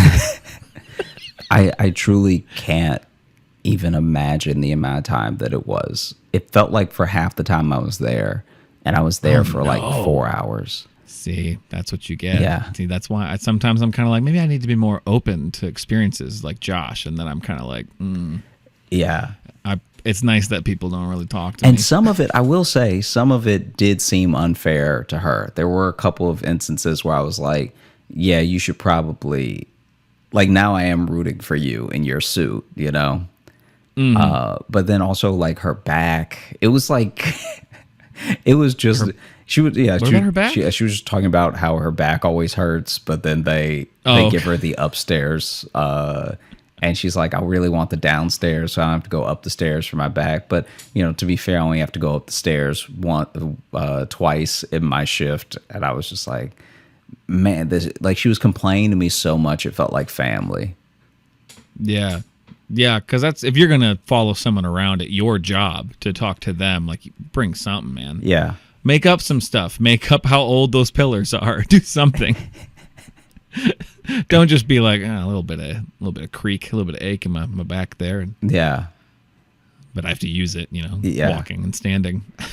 And she'd be like, oh, I like this one. That was the other thing that she did that cracked me up. She'd be like, I really like this one. I'm like, oh yeah, it's pretty cool. Like, as if I'm not seeing everything for the first time. Right. And then she was like, we're not supposed to comment on what we like and don't like. unless you ask us. So ask me which one I don't like. I was like, what? And she was like, ask me which one I don't like. And I was like, it's just us in here. Like this is like a slow day. That's some great mom energy. I had like a there. club date on the Thursday. And so I'm just there during a Thursday. So there's almost no one in the entire museum. And she like asked me which one. And I was like, are we on camera or something? She's like, just ask me which one I don't like. And I was like, fine, which one do you not like? And she was like, that one. And she pointed to the one behind me. And she was like, it looks like, she leaned in to say, it looks like poo. Got him. You got him, Doris. Yeah. Get him. Ask me which one I don't like. I like that. Well, should we wrap up this very culture-filled episode with our mailbag? I mean, not only should we wrap it up, we should probably cut 15 minutes of it. We'll see. For the video portion, my camera is no longer recording for some reason. I guess the card's full, even though it was empty. I don't know. So just for the remainder of the video, my half will just have that Jesus painting. I'll just go ahead. So you'll see Josh and then that terribly restored. It'll be great. It'll just be you looking at it too, be like, uh-huh. Okay. All right. Let's open up the mailbag. We may only have time for this one because I have a feeling we might be able to dig into it a little bit. But this is from, they've signed it anonymous, so I will leave it anonymous. But the title is VeggieTales Sex Talk. So just absorb that title for a second. What's up, J-Lo? I want to start off and say I appreciate the elements both of you bring to the show. You guys remind me of my younger sister and I. I should have been kidnapped by now, and my sister is the Logan that humbles me. Okay, there we go. I think it's a good definition of our roles. We all grow up with preconceived connotations. As someone who mainly grew up in Minnesota, I was always taught to shudder and dramatically act disgusted when someone says Iowa. Then I went to college in Nebraska, which culturally we do the same thing, but also comment on how bad their corn is. It makes me laugh when Logan rips on his state too, because it makes me think, who actually likes Iowa? Real quick, I know I'm from Iowa. It's my home. And yeah, I rip it a little bit, but Minnesota and Nebraska can go eat a fat one. Nebraska is the more boring Iowa, and that's saying something. Anyway, he's getting into some Midwest rivalries. Hey, they brought it up. Okay. I have 2 young kids, and as someone who likes to stress about things very far in the future, I was hoping you guys could help me prepare for the question. I married into a very religious family. My oldest was born a year and a half before our wedding and conceived within 7 months of our relationship. I feel like that's an unnecessary information for this question. But what is the most watered-down, VeggieTale-friendly answer you can think of? So I believe this is the sex talk. This one, it wants it to be so clean they didn't even really say sex. Just the talk. It would actually be so. Or is it the talk about being born out of wedlock? Is that the talk? I can't fully tell, but it's very fitting that you're now that poorly drawn Jesus as you asked me all this. Yeah, I didn't realize I was going to thematically line up so well. Okay, so is that, you think that's the talk? Maybe, about yeah. Was being born before, because she's 7 months into our relationship? Yeah. I guess so. If you don't know, I don't know. That's the information I have. When I first read it, I thought it was just like the sex talk. But now I'm wondering, is it about that? Let me just read this again. I have 2 young kids, and as someone who likes to stress about things very far in the future, I was hoping you guys could help me prepare for the question. I married into a very religious family. My oldest was born a year and a half before our wedding and conceived within 7 months of our relationship. What is the most watered-down, VeggieTale-friendly answer you can think of? So the question is not posed. The question is implied. But then the follow-up information makes me think it's a different question. Okay, so I'm just going to answer it as if it's the talk. So The sex talk? Yeah. So Okay. When a cucumber 7 months after a mommy and daddy meet. Yeah. Sorry, go ahead, 2 years. Yeah, when a cucumber and a tomato are very much in love, they decide to make a salad. And what's a salad without some seeds?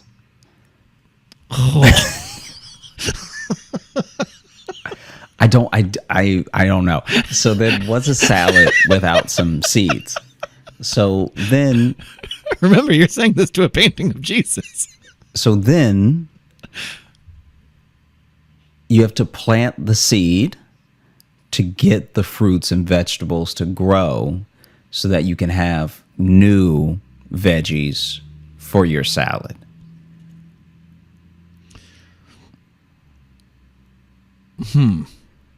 I feel like that's pretty good because even VeggieTales doesn't cover it. Like I'm wading into waters that have been uncharted by even VeggieTales. That's true, and here's why I think the VeggieTales angle is what causes a problem here, because what has happened to those veggies to make a salad is that they were all brutally murdered.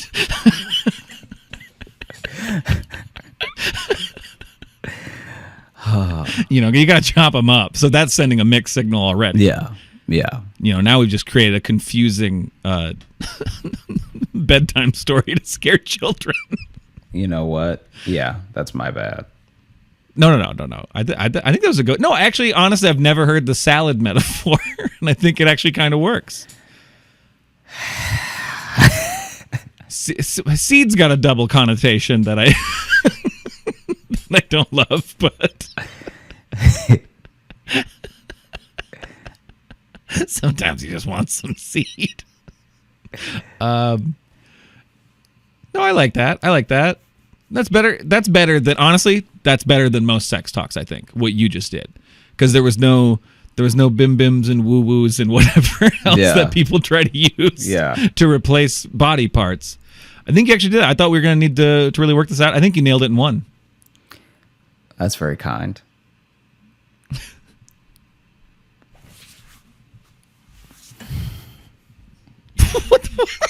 What was that? Was that a fly? No, it was a mosquito in here. Oh, okay. Oh, your body language got so weird there. So, we'll go ahead and Yeah. Thanks so much for listening to the Josh Johnson Show. We had a great time recording. I hope you had a great time listening. If you are looking to catch up with us on any of the socials, you can find me at Josh Johnson Comedy on Instagram, Josh Johnson on Twitter, Josh J Comedy on Facebook, and Josh Johnson Comedy on TikTok and YouTube, where we post clips of the show. And if you're looking for Logan, you can follow me on Instagram at Logan M. Nielsen. And if you want to get into the mailbag to ask us perplexing questions, vegetable-themed questions, you can email us, joshjohnsonshow@gmail.com. And if you want some of our bonus art, I'll call it, go on over to our Patreon. That's patreon.com/Josh Johnson Show, where we have bonus podcasts and some video stuff and access to live shows and old live show replays. And speaking of live shows, Josh and I will be performing together next week in Phoenix, Arizona, September 15th and 16th. So if you look down in the episode bio, you'll see tickets there, or a ticket link there, along with the links to whatever confusing visual aids we are also putting with this episode.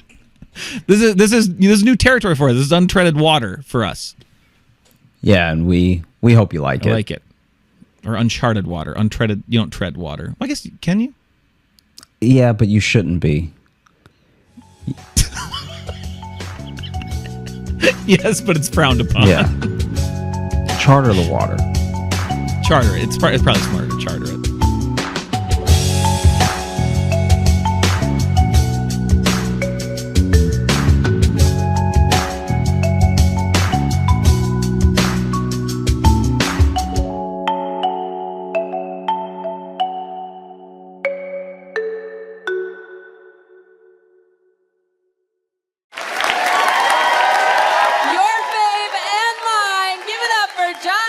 That's it.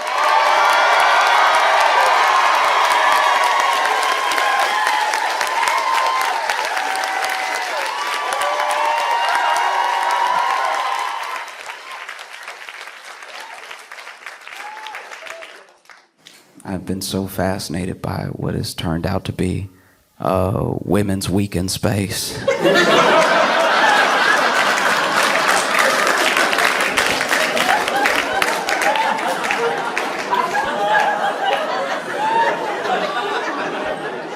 Could not have seen this coming. Truly could not have seen this coming. Okay, so basically, just to bring you up to speed in case you are just like living your life or whatever. There was a Blue Origin. They went up. I don't know what to call it. Because some people get offended when you call it a trip, but then other people get offended when you call it a mission. So it was a flight. It was a flight to space. So on this flight to space, on this Blue Origin flight to space, you had Carrie Ann Flynn, who's a film producer. You had Lauren Sanchez, who is Bezos' fiance. You had Aisha Bowe. I think that's how you pronounce her name. And she's an actual like aerospace engineer. And then you had Amanda Wynn, who is a bioastronautics researcher, which when I saw the words together,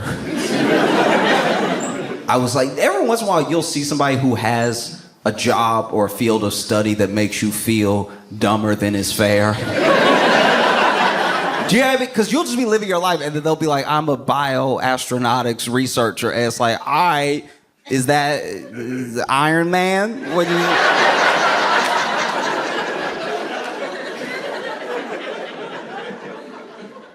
I don't know.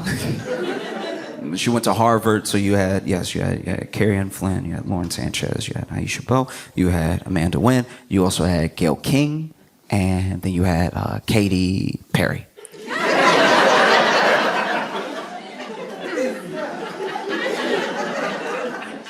You had this set of individuals come together to go up in space. So here's what happened. Basically, they went on this Blue Origin flight. Now, Blue Origin is owned by Bezos, and it is like space tourism, pretty much, where they will send you up there, you'll fly up there, and you'll look around, and then they drop you. But it's like completely safe. And there was a bell. I don't know what the point of the bell was, but there was a bell that they rang before they got in. And ringing the bell was how you could tell that Gayle King didn't really want to go at first. Like that,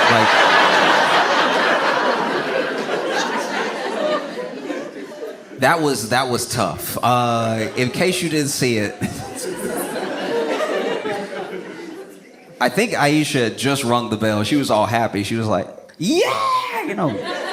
Gets into the little craft, and then Gayle's walking up behind her, and she goes,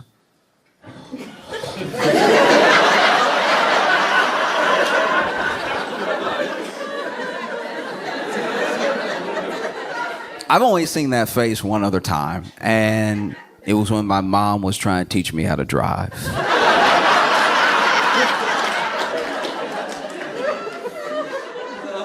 I love my mom, and I know my mom loves me, and I know that my mom, but she believes in me sometimes too much, you know? Like, my mom would say the stuff that parents are, like, quote unquote supposed to say when you're a little kid. You can do anything you put your mind to. Ooh, you know, you may not get it now, but if you work harder, you're smart enough to figure it out. All of the positive affirmations you're supposed to give a kid to get them to accomplish something down the line, something difficult, right? Something that may seem nearly impossible. And I really believed my mom when she told me these things. When my mom told me, oh, look, you may not be the fastest, the strongest, you may not be able to grasp something right away, but if you put your mind to it, if you put your mind to it and you read that sentence over and over and over again, eventually you'll get it. And then if you keep doing that with the whole book, you'll understand it. You know, it's just, my mom was, always imparting on me that enough attention and hard work could get you to the places that talent got other people easily, you know?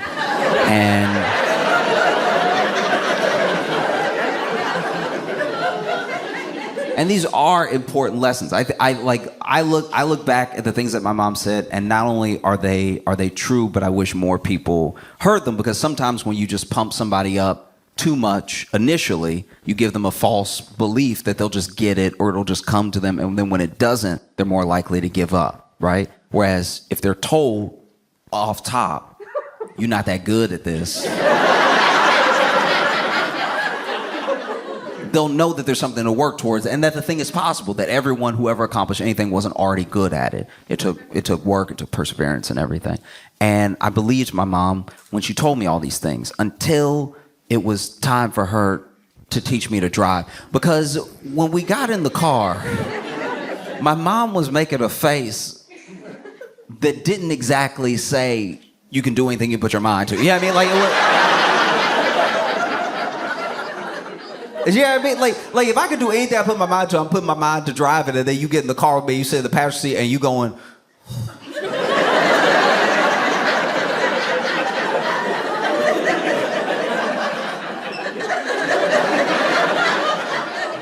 I'm starting to think that there's more to this whole thing, you know.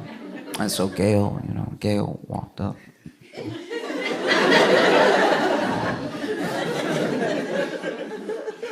They all get in the craft and they all pop off. They all get in the...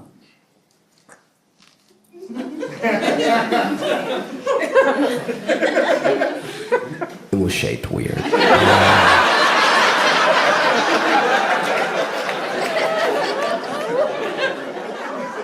But I'm not an astronaut. I'm not a physicist, I'm not a scientist, so I will be using the wrong terminology a lot. Be patient with me. But this rocket craft, this, it wasn't because a ship feels substantial. You know what I mean? Like the Death Star feel like a ship. This feel like the tip of a rocket. Feel like they got in the tip of the rocket. And so they in the tip, and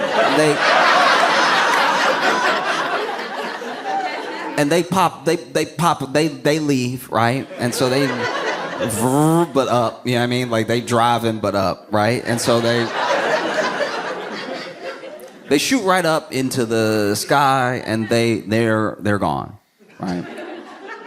And I thought, when I heard about it initially, I thought, oh wow, they're gonna be gone. I didn't know anything about Blue Origin. I didn't know anything about the flight. So I thought they'd be gone for maybe, who knows, like a week or something. Like I thought it was gonna be.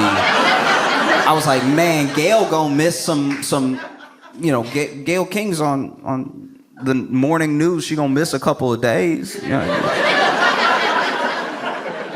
Like Katy Perry's got a whole tour that she's starting on, like. And I'm sure that, you know, Aisha, like I'm sure the people with like jobs I can't pronounce also have somewhere to be. So I'm like, they're gonna be gone for like a week, and then they came back just almost immediately. It was 11 minutes. I didn't know it was gonna be 11 minutes. And honestly, 11 minutes, because here's the thing. The whole thing is a very cool sounding thing, and I've never done anything like it in my life. So I'm not diminishing what it must be like to go up that high. I'm just saying I've been on runways for an hour, and I feel like for what it was, they should have got some more time up there. That's just me. I'm not. Do you see what I'm saying? Like I'm saying, if you go ahead and you do all this stuff to go up there, like don't make it a high five. Like let me be up there for a while, and then they come down, and it looked like they landed hard. Now I've both heard from friends, and then I read a whole thing about how there's this thrust that they use with the landing where it basically goes off one time to sort of soften the blow a little bit on the way down, and then it goes off one more time to make sure that you don't slam into the ground. That being said, enough dirt did move that I thought they slammed into the ground pretty hard. I thought they were all going to be flat when they opened the door. When I saw that, I was like genuinely worried. I was like, that look, ooh, like it made me by myself sitting in my apartment go, ooh. And it doesn't help that the audio also doesn't sound great. I don't know if you've heard the audio of them coming down, but they're up there in space and they're floating and everything. And then when it's time to come down, all you hear is, like, it's the most garbage, like,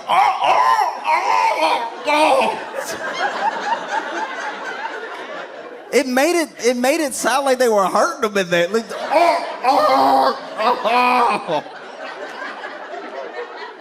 like, no, listen to it for real. It sounds insane. And don't get me wrong, if it had been me in there, I can confidently say, if it had been me in there with them, you wouldn't have heard anything. You wouldn't have heard anything because I would have already passed out a hell of a long time ago. I would have passed out so fast. As soon as I saw Earth coming back fast, I would have been like, nope, thank you. You wouldn't have caught me screaming because I would have been unconscious. There's no way. I wouldn't be up here. At most, you would have got a... Like, that's all I'm hitting you with. No, that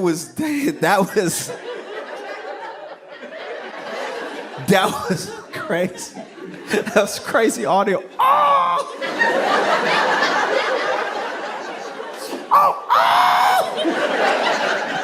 It honestly felt like, okay, because it did low-key feel like what happened in the landing was like somehow everything Gail was worried about going up. You know what I mean? Because this is also what happened. The only other time, I know I was talking about my mom teaching me to drive and everything, but I think the other thing that makes you make a face like that, like ring the bell, and then walk towards the flight crap ship. I think the other thing that can do it is like a bad pep talk. There are good pep talks. There are pep talks that like really bring it out of you. The thing that the person saw in you that was giving you the pep talk, it comes out through their inspiring words, right? You see it a lot in football movies. They're like, Coach, we can't.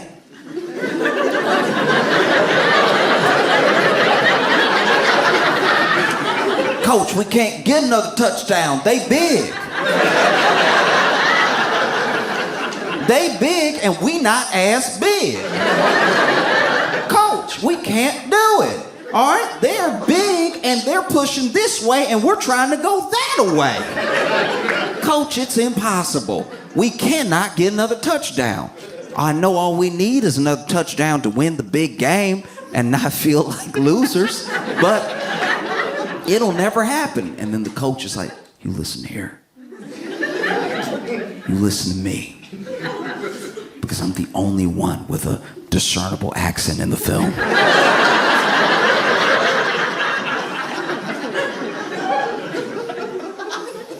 You can tell me all day what you can't do. But even when you say it, even when you say you can't do it, you know what's in there?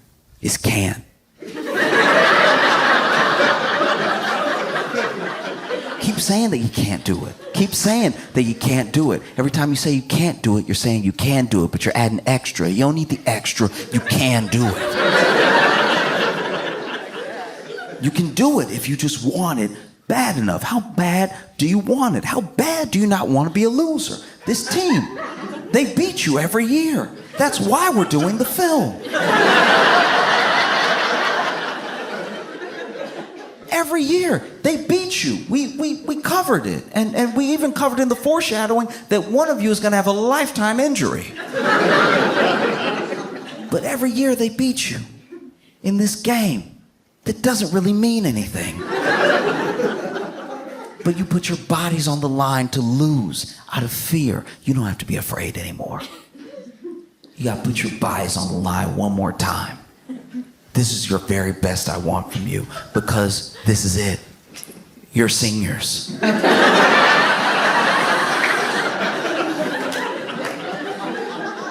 This is all you have. Some of you are barely going to graduate.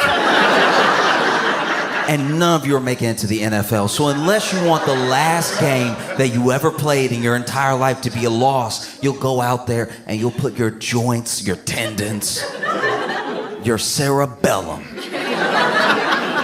You'll put your knees, your ankles, your Achilles, your MCLs, your ACLs, your finger joints. You'll put it all on the line, all for the sake of that American pigskin to get to the other side, because this is war. This is exactly like war, except you're not really fighting for anything.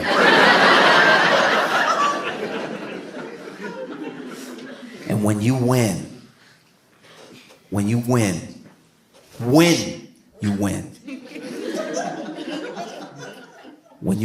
make it to the other side, when you get that touchdown and you're standing there and they topple over the field goal post, which is going to cost thousands of dollars. And everyone runs on the field to try to lift you up, and they hurt their backs because they're old.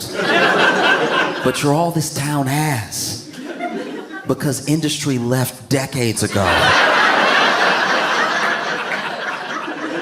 And so they'll try to lift your oversized bodies on their shoulders. But it won't work, because everyone in this town somehow has sciatica. So it's not gonna be pretty. But when they lift you up, and you, quarterback, when your girlfriend tells you she's been keeping it from you the entire season, but she's pregnant, you'll be like, wow, at least my son's gonna have a winner as a father.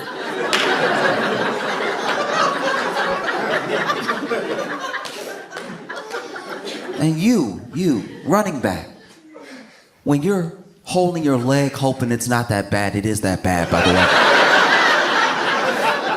Hoping it's not that bad. You're dragging it, trying to celebrate with everybody because you're behind, because everyone sort of ran to where the touchdown was and you were hurt, so you couldn't get there, and then everyone trampled you, but you got up, which is important. When you're all lifting your helmets, like they're the helmets of warriors. I want you to think about this speech. I want you to give yourself this speech every day that you go to a job that you hate. Because this is how you're going to get through life. This is an all-American pep talk. Now go out there and win. Or don't and hate yourself for the rest of your life. But go out there and do it, right? I felt like Gail got a way worse pep talk than that. I feel like Gail's pep talk was just like, girl, why are you so nervous? You ain't gonna die.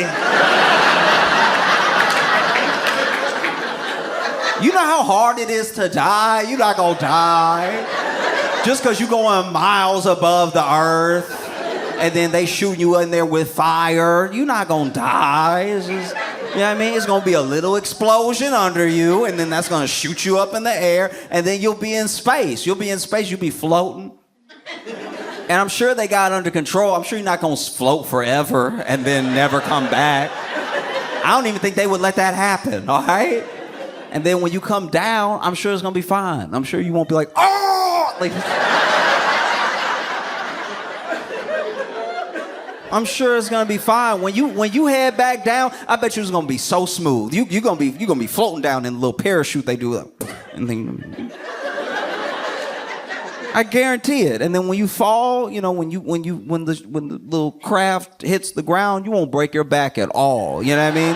That's already been done. We talking research in the 60s and 70s where people came back down and broke their whole back. That's not you, okay?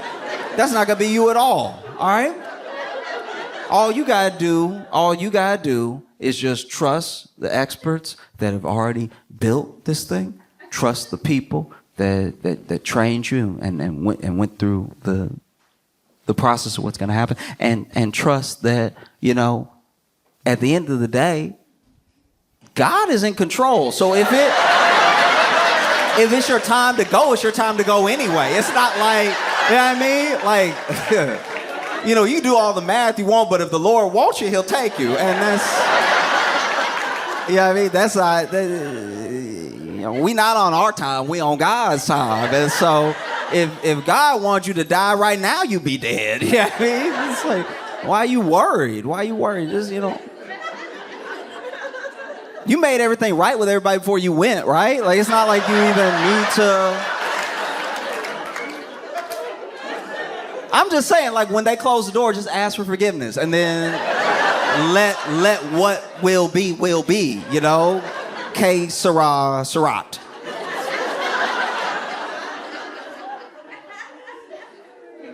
No, she just looked like she had one of those rough pep talks that had her like, okay. And they went in there. And when they shot up, they had about, I had to read this part, I wasn't sure, but they had about 4 minutes of like weightlessness, which I thought was zero gravity. It turns out it wasn't actually zero gravity. They were falling, but slowly, because they went up to the, I'm going to mispronounce it, but they went to like the Kármán line. And the Kármán line was discovered by this dude named Kármán, named after himself. That's what dudes tend to do. It's my thing. So just so you don't forget who brought you here. But yeah, Kármán was he was German, and you know I had the absolute pleasure and the honor of going to the Jet Propulsion Lab today and getting a tour. Well, don't clap for me. I didn't know anything before I got there. But I got a tour, and they they were explaining that Kármán was German, but he came over before. He wasn't a Nazi. He came over before everything really popped off in Germany, and then he actually helped develop rockets to shoot at the Nazis. He was kind of the most opposite of a Nazi you could be. He was kind of like, hey, get him, right? Which did make it awkward when we brought those Nazi scientists here. That's gonna be a quiet day in the lunchroom. Woo! You just eat your sandwich, it's like, oh, hello, Hans.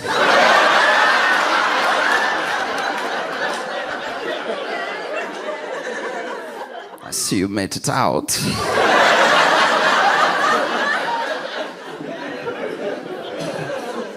Beautiful weather.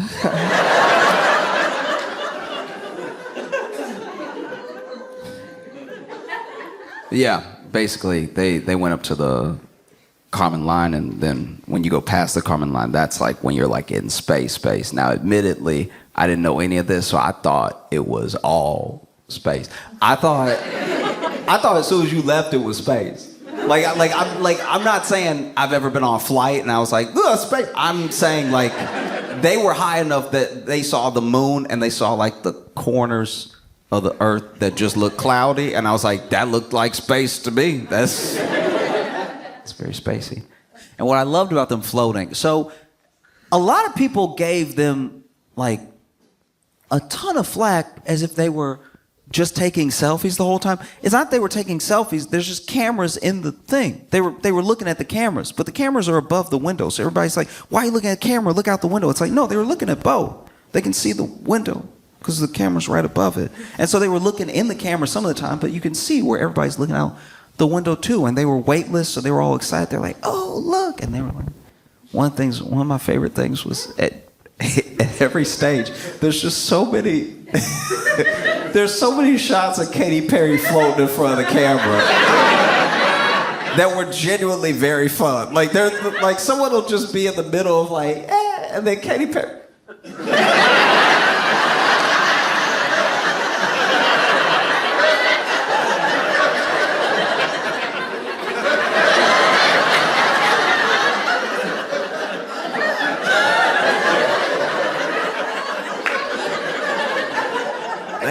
Yeah. That was great. That was dope. Like, and she just had stuff too. There was one point she had this daisy, and I was like, all right, yeah, I guess.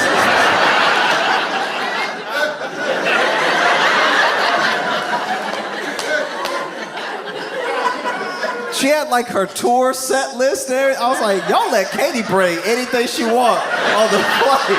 That's wild. Man. I was half expecting Katie to bring a picture of Katie up there.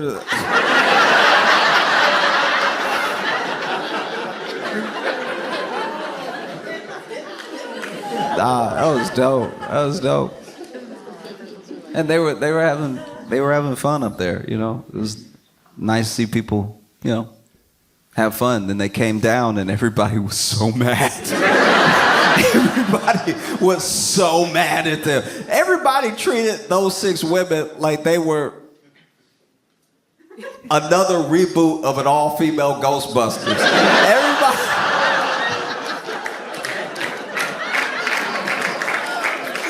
People were so mad at them. They landed and people were like, why'd you go in space? Why were you floating, Katie? Like, geez, sorry. Man. And admittedly, they got out, and I did see Katie's interview. Right when she got out of the craft, and look.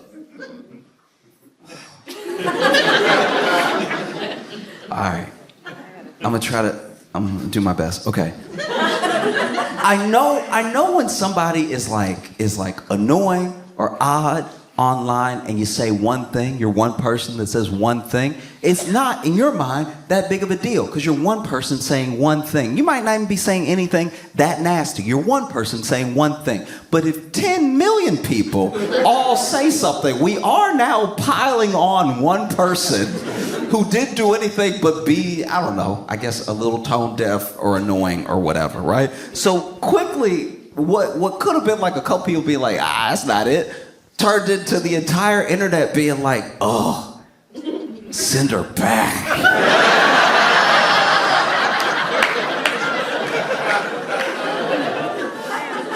That's me quoting Wendy's.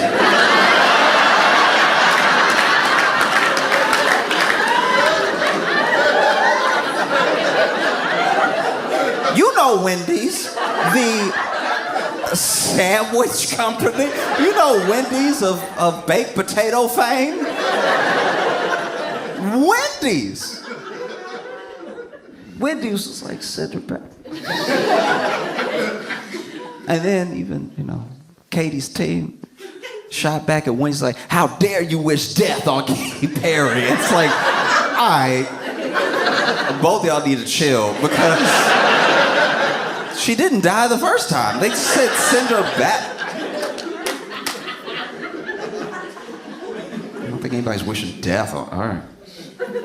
And then, you know, she had her interview, and I've been the person who has tried to help the person who didn't hear what they sound. Okay, a good example is there was a foreign exchange student one time at my school, and whenever people transfer, especially like the year's already started and they transferred, right? That is an easy target for other kids. That's a kid that's not, I'm not saying they have to get bullied, but are potentially gonna get bullied because now anyone who is at the bottom of like the high school hierarchy, there's a new person. We don't know anything about this person, so unless they prove that they're very, very cool very, very quickly, they can be at the bottom. And because no one wants to be at the bottom, the people that were at the bottom also pile on this person, right? And so I remember just being in conversation with people like, hey, chill, leave them alone. I know they're a little odd.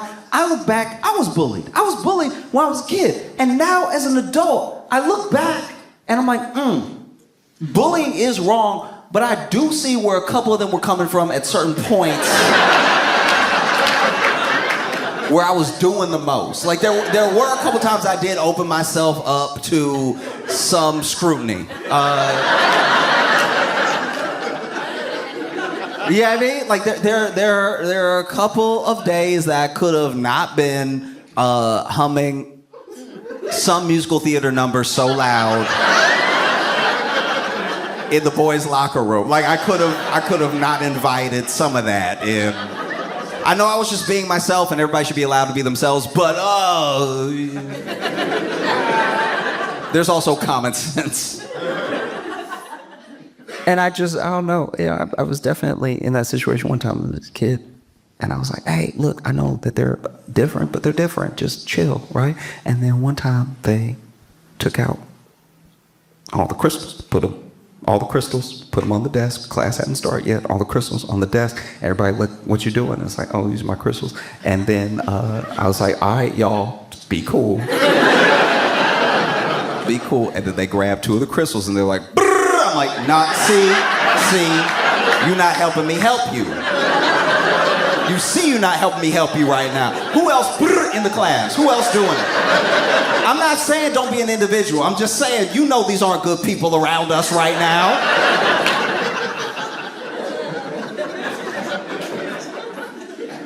I don't want anybody to be just bullies for being themselves, but yeah, she comes out and they ask her, some questions. And admittedly, this is the other thing people got to keep in mind, that some of the questions they asked her were a setup because that person interviewing her was not like a journalist. I'm pretty sure they worked at Blue Origin. Because the first thing they say to her is like, you're officially an astronaut. She didn't say that. They said that to her. And she was like, thank you. And then they were like, tell me how you feel. And she was like, I feel so connected to love. Y'all be cool. See what I'm saying? Do you see? This is how it happens. I know. I heard it too. I know. But y'all be cool. Because Katy Perry was doing a lot. In fact, Gayle King, they asked Gayle King. They were like, hey, what was it like? And then she was like, oh, we get up there and Katy actually sang. When we were up there, she sang What a Wonderful World. We were up there. And to me, just to me, that sounds like a little too much. We only gonna be up here for like 5 minutes. I don't know if I want to be floating, listening to what you've elected to sing to us. It wasn't like they were floating like, Katy, now! Like that wasn't... I'm guessing. I don't know. I'm not saying anyone didn't enjoy it either. All I'm saying is that that's what Gayle King said, and when she said it, I had hoped. This is what I genuinely want from the bottom of my heart, is for Katy Perry to have sang What a Wonderful World like Louis Armstrong. That would have been fire. I'm not gonna lie. That's a Katy I can get behind. If Katy, I see in green. Railroad through. Floating? If Katy Perry had been floating, singing what a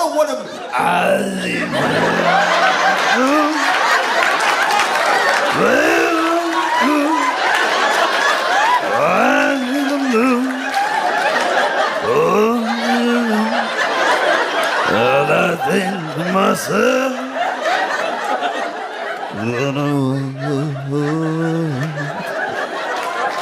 be amazing. Oh. That would have been incredible.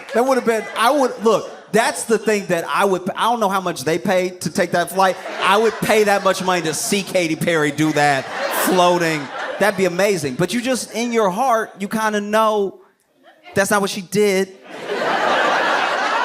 know what I mean? You know she did it in the most like theater kid way possible. You know what I mean? They in space, they float, and she was like that. Go ahead and plug up that one ear. Try to find the note somewhere. And you floating too, so it's extra hard to find.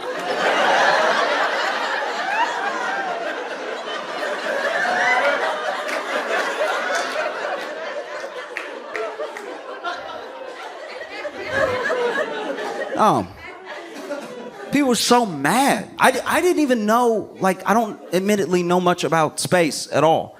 I don't at all. That's the wildest thing, is that I shouldn't even tell you this, but basically, okay. So I went to the Jet Propulsion Lab, and they showed us this these arrows that are basically tracking pretty much like all the things that are known, right? So pointing at Mars, pointing at certain like planets, moons, everything, and the arrows will randomly change based on what they're pointing at.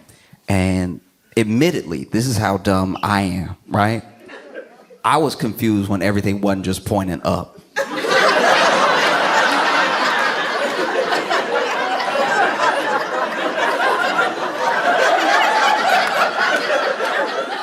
I'm not a flat earther. But I can see how people get there because in my head, it said Mars and then it went left and I was like, Mars ain't left. This thing broken. Mars ain't left at all. That's crazy. Mars supposed to be up. I'm getting an attitude in my head. I'm like, Mars supposed to be up. What you mean Venus down? You ever been, that's where China is.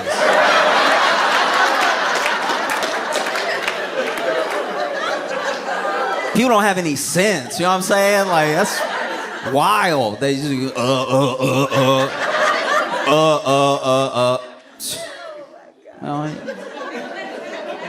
It went to point at Saturn and it was pointed at me. I was like, this thing broke, dog. I'm telling you.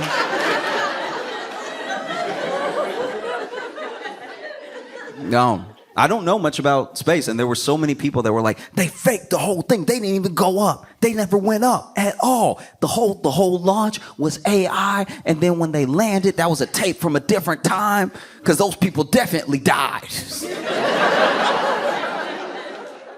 And it's like, no, they don't need to fake it. They don't. I'm not trying to come out in support of like Blue Origin specifically, but it's like they don't need to fake it. This is like the 11th one that they did. They did like 10 of these already, and no one cared.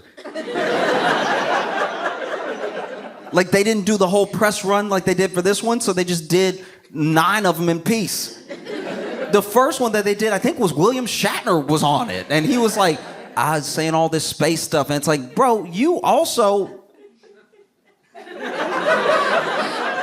Like, that is the one thing I'll say. That is like the one critique that I have of the internet's response to this, is that it's like, a part of me is like, y'all are mad because it's all women. You know what I mean? When William Shatner got off and he was saying all the space stuff, you were like, oh, William Shatner got to go to space. That's so cool. And it's like, yeah, that is cool. That it's cool for anybody to get to go to space because it's space. It's rare, you know? But you can't let him off the hook for saying like hoity-toity stuff just because he played space.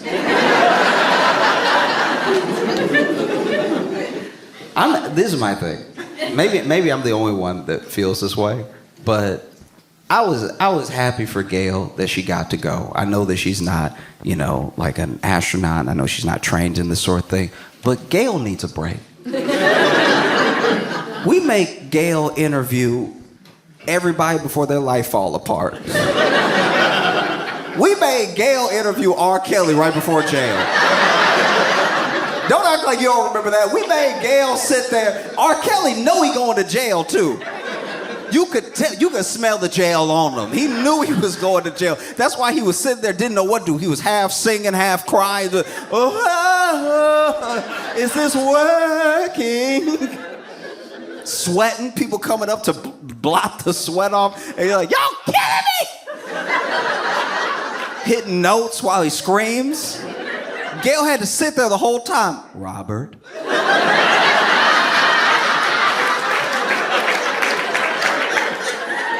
Robert.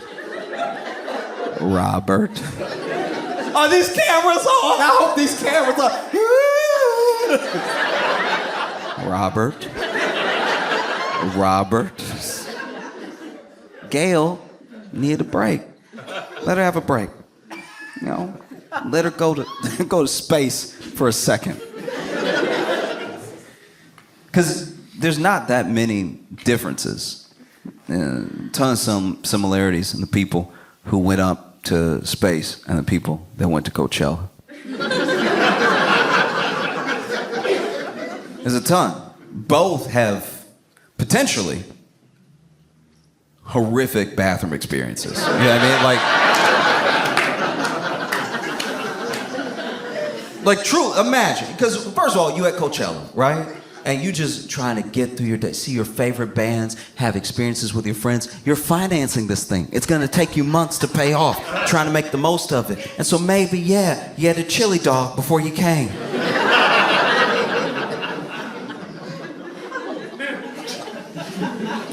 Now you're standing there, sort of stand dancing, listening to Weezer. Sick riff comes in, and right then you feel it.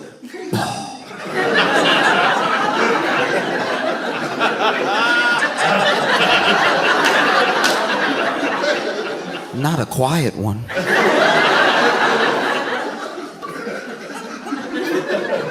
A quiet one is your body telling you, hurry.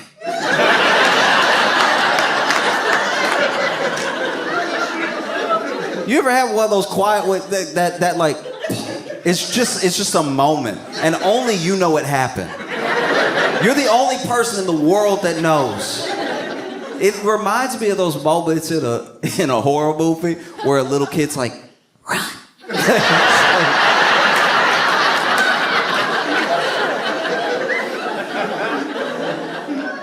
So you book it.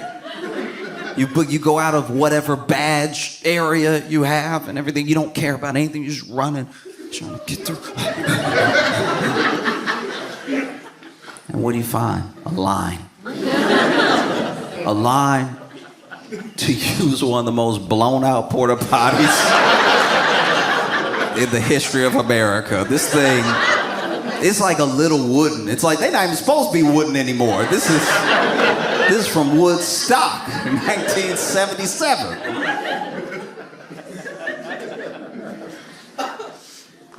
Same thing. You know, maybe try and make the most of life. You get this incredible experience. You get to go to space. You get to go to space with these incredible new women that have come into your life through this experience. You've had your 2 days of training together, getting to know each other, doing this like op-ed together and everything, and you try and enjoy life to the fullest, and so you do. You get ready to go on this space trip. It's gonna be 11 minutes, but they're gonna be an incredible 11 minutes of your life. And so yeah, before you leave home, you have a chili dog.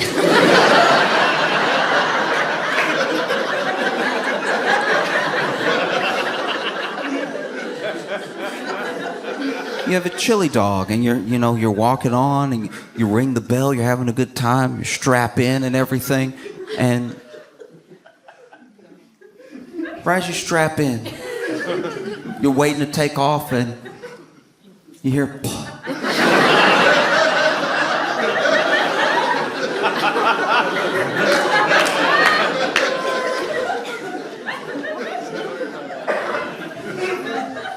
They take off, you feel a couple G's, you're like, no.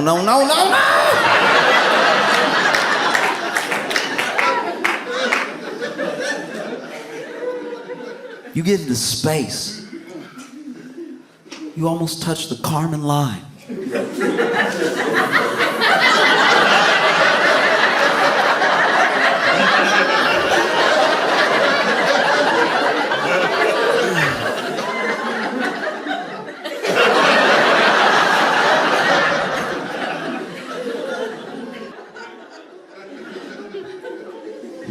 Then you hit the ground.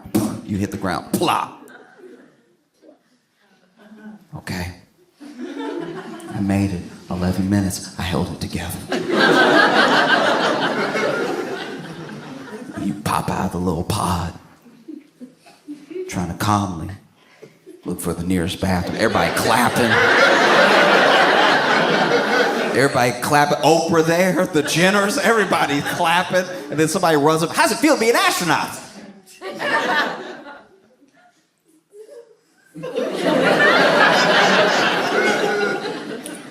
Can I tell you in 5 minutes? Oh, there's a ton of similarities with Space Trip and Coachella. Both cool outfits. You know, people at Coachella usually make theirs, but they have these cool suits made and everything. Both things sponsored by Amazon, sponsored by Bezos. Both things yield really interesting, esoteric captions on Instagram. You know, they ask Katy Perry how she feels, and she goes, "I feel so connected to love." This is the most powerful spiritual loving experience I've had, second to the birth of my child, right?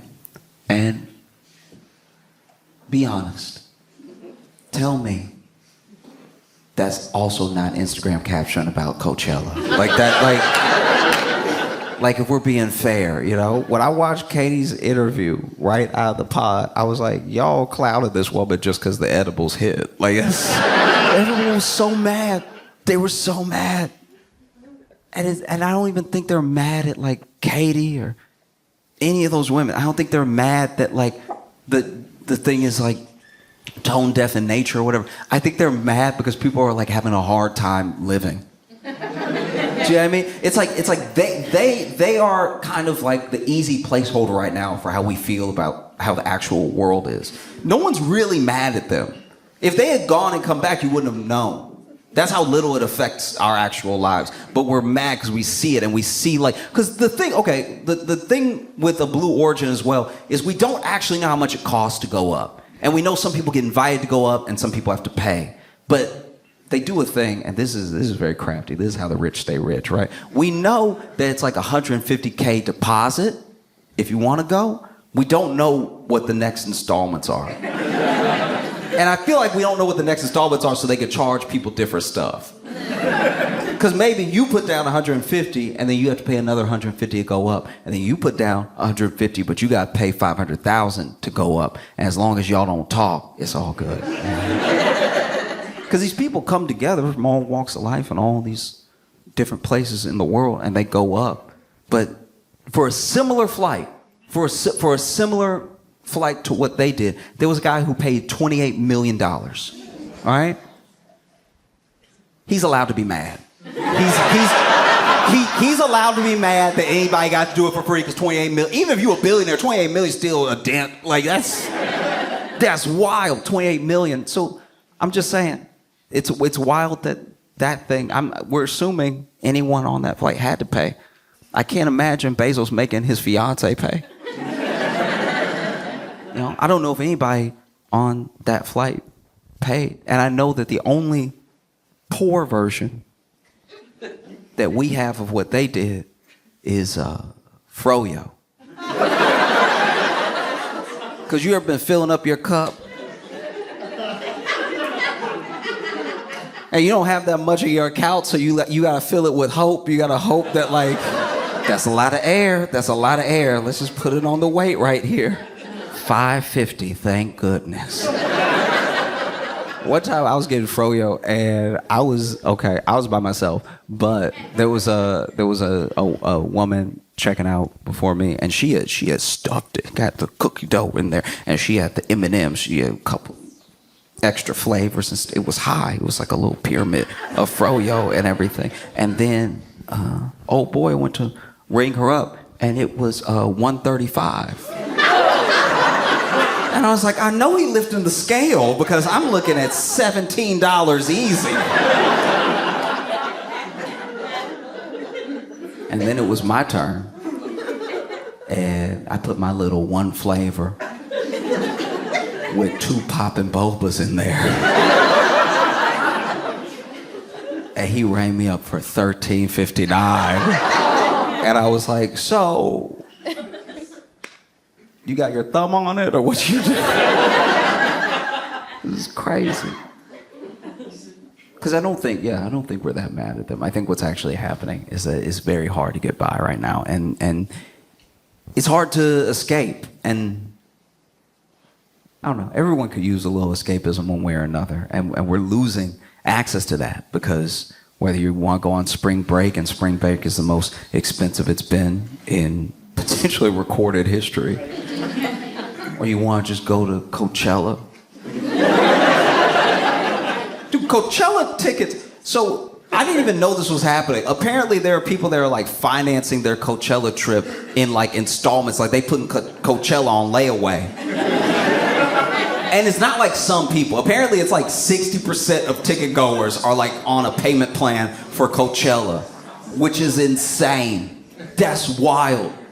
That you, in increments, long after you still paying for Coachella, long after Coachella and stuff. And then you see these people who get a break. They get to go to space for free. And you know they could have paid. You know they could afford to pay it. You get angry. And I think people would be less angry if they just went ahead and whether they did a whole flight or half a flight filled with people who just need a break.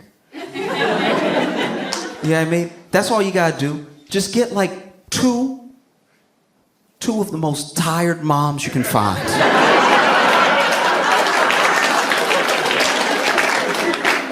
And you barely have to pitch them. It's like, look, you will be weightless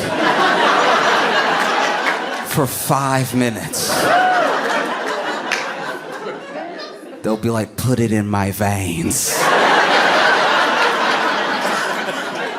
You know, just find like one server who's done like 2 doubles in 2 days.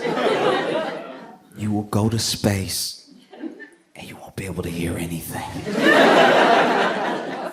Yes, that sounds right. You know, somebody is down on their luck, just needs a pick-me-up. Somebody who life has been incredibly hard for.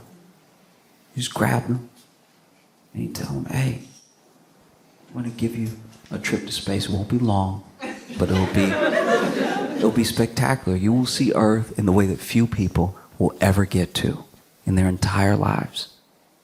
You'll see the beauty of the entirety of the planet, and you'll see how small all these people, all these problems, all these things are in the grand scheme of the universe. And Katy Perry will sing What a Wonderful World like Louis Armstrong to you.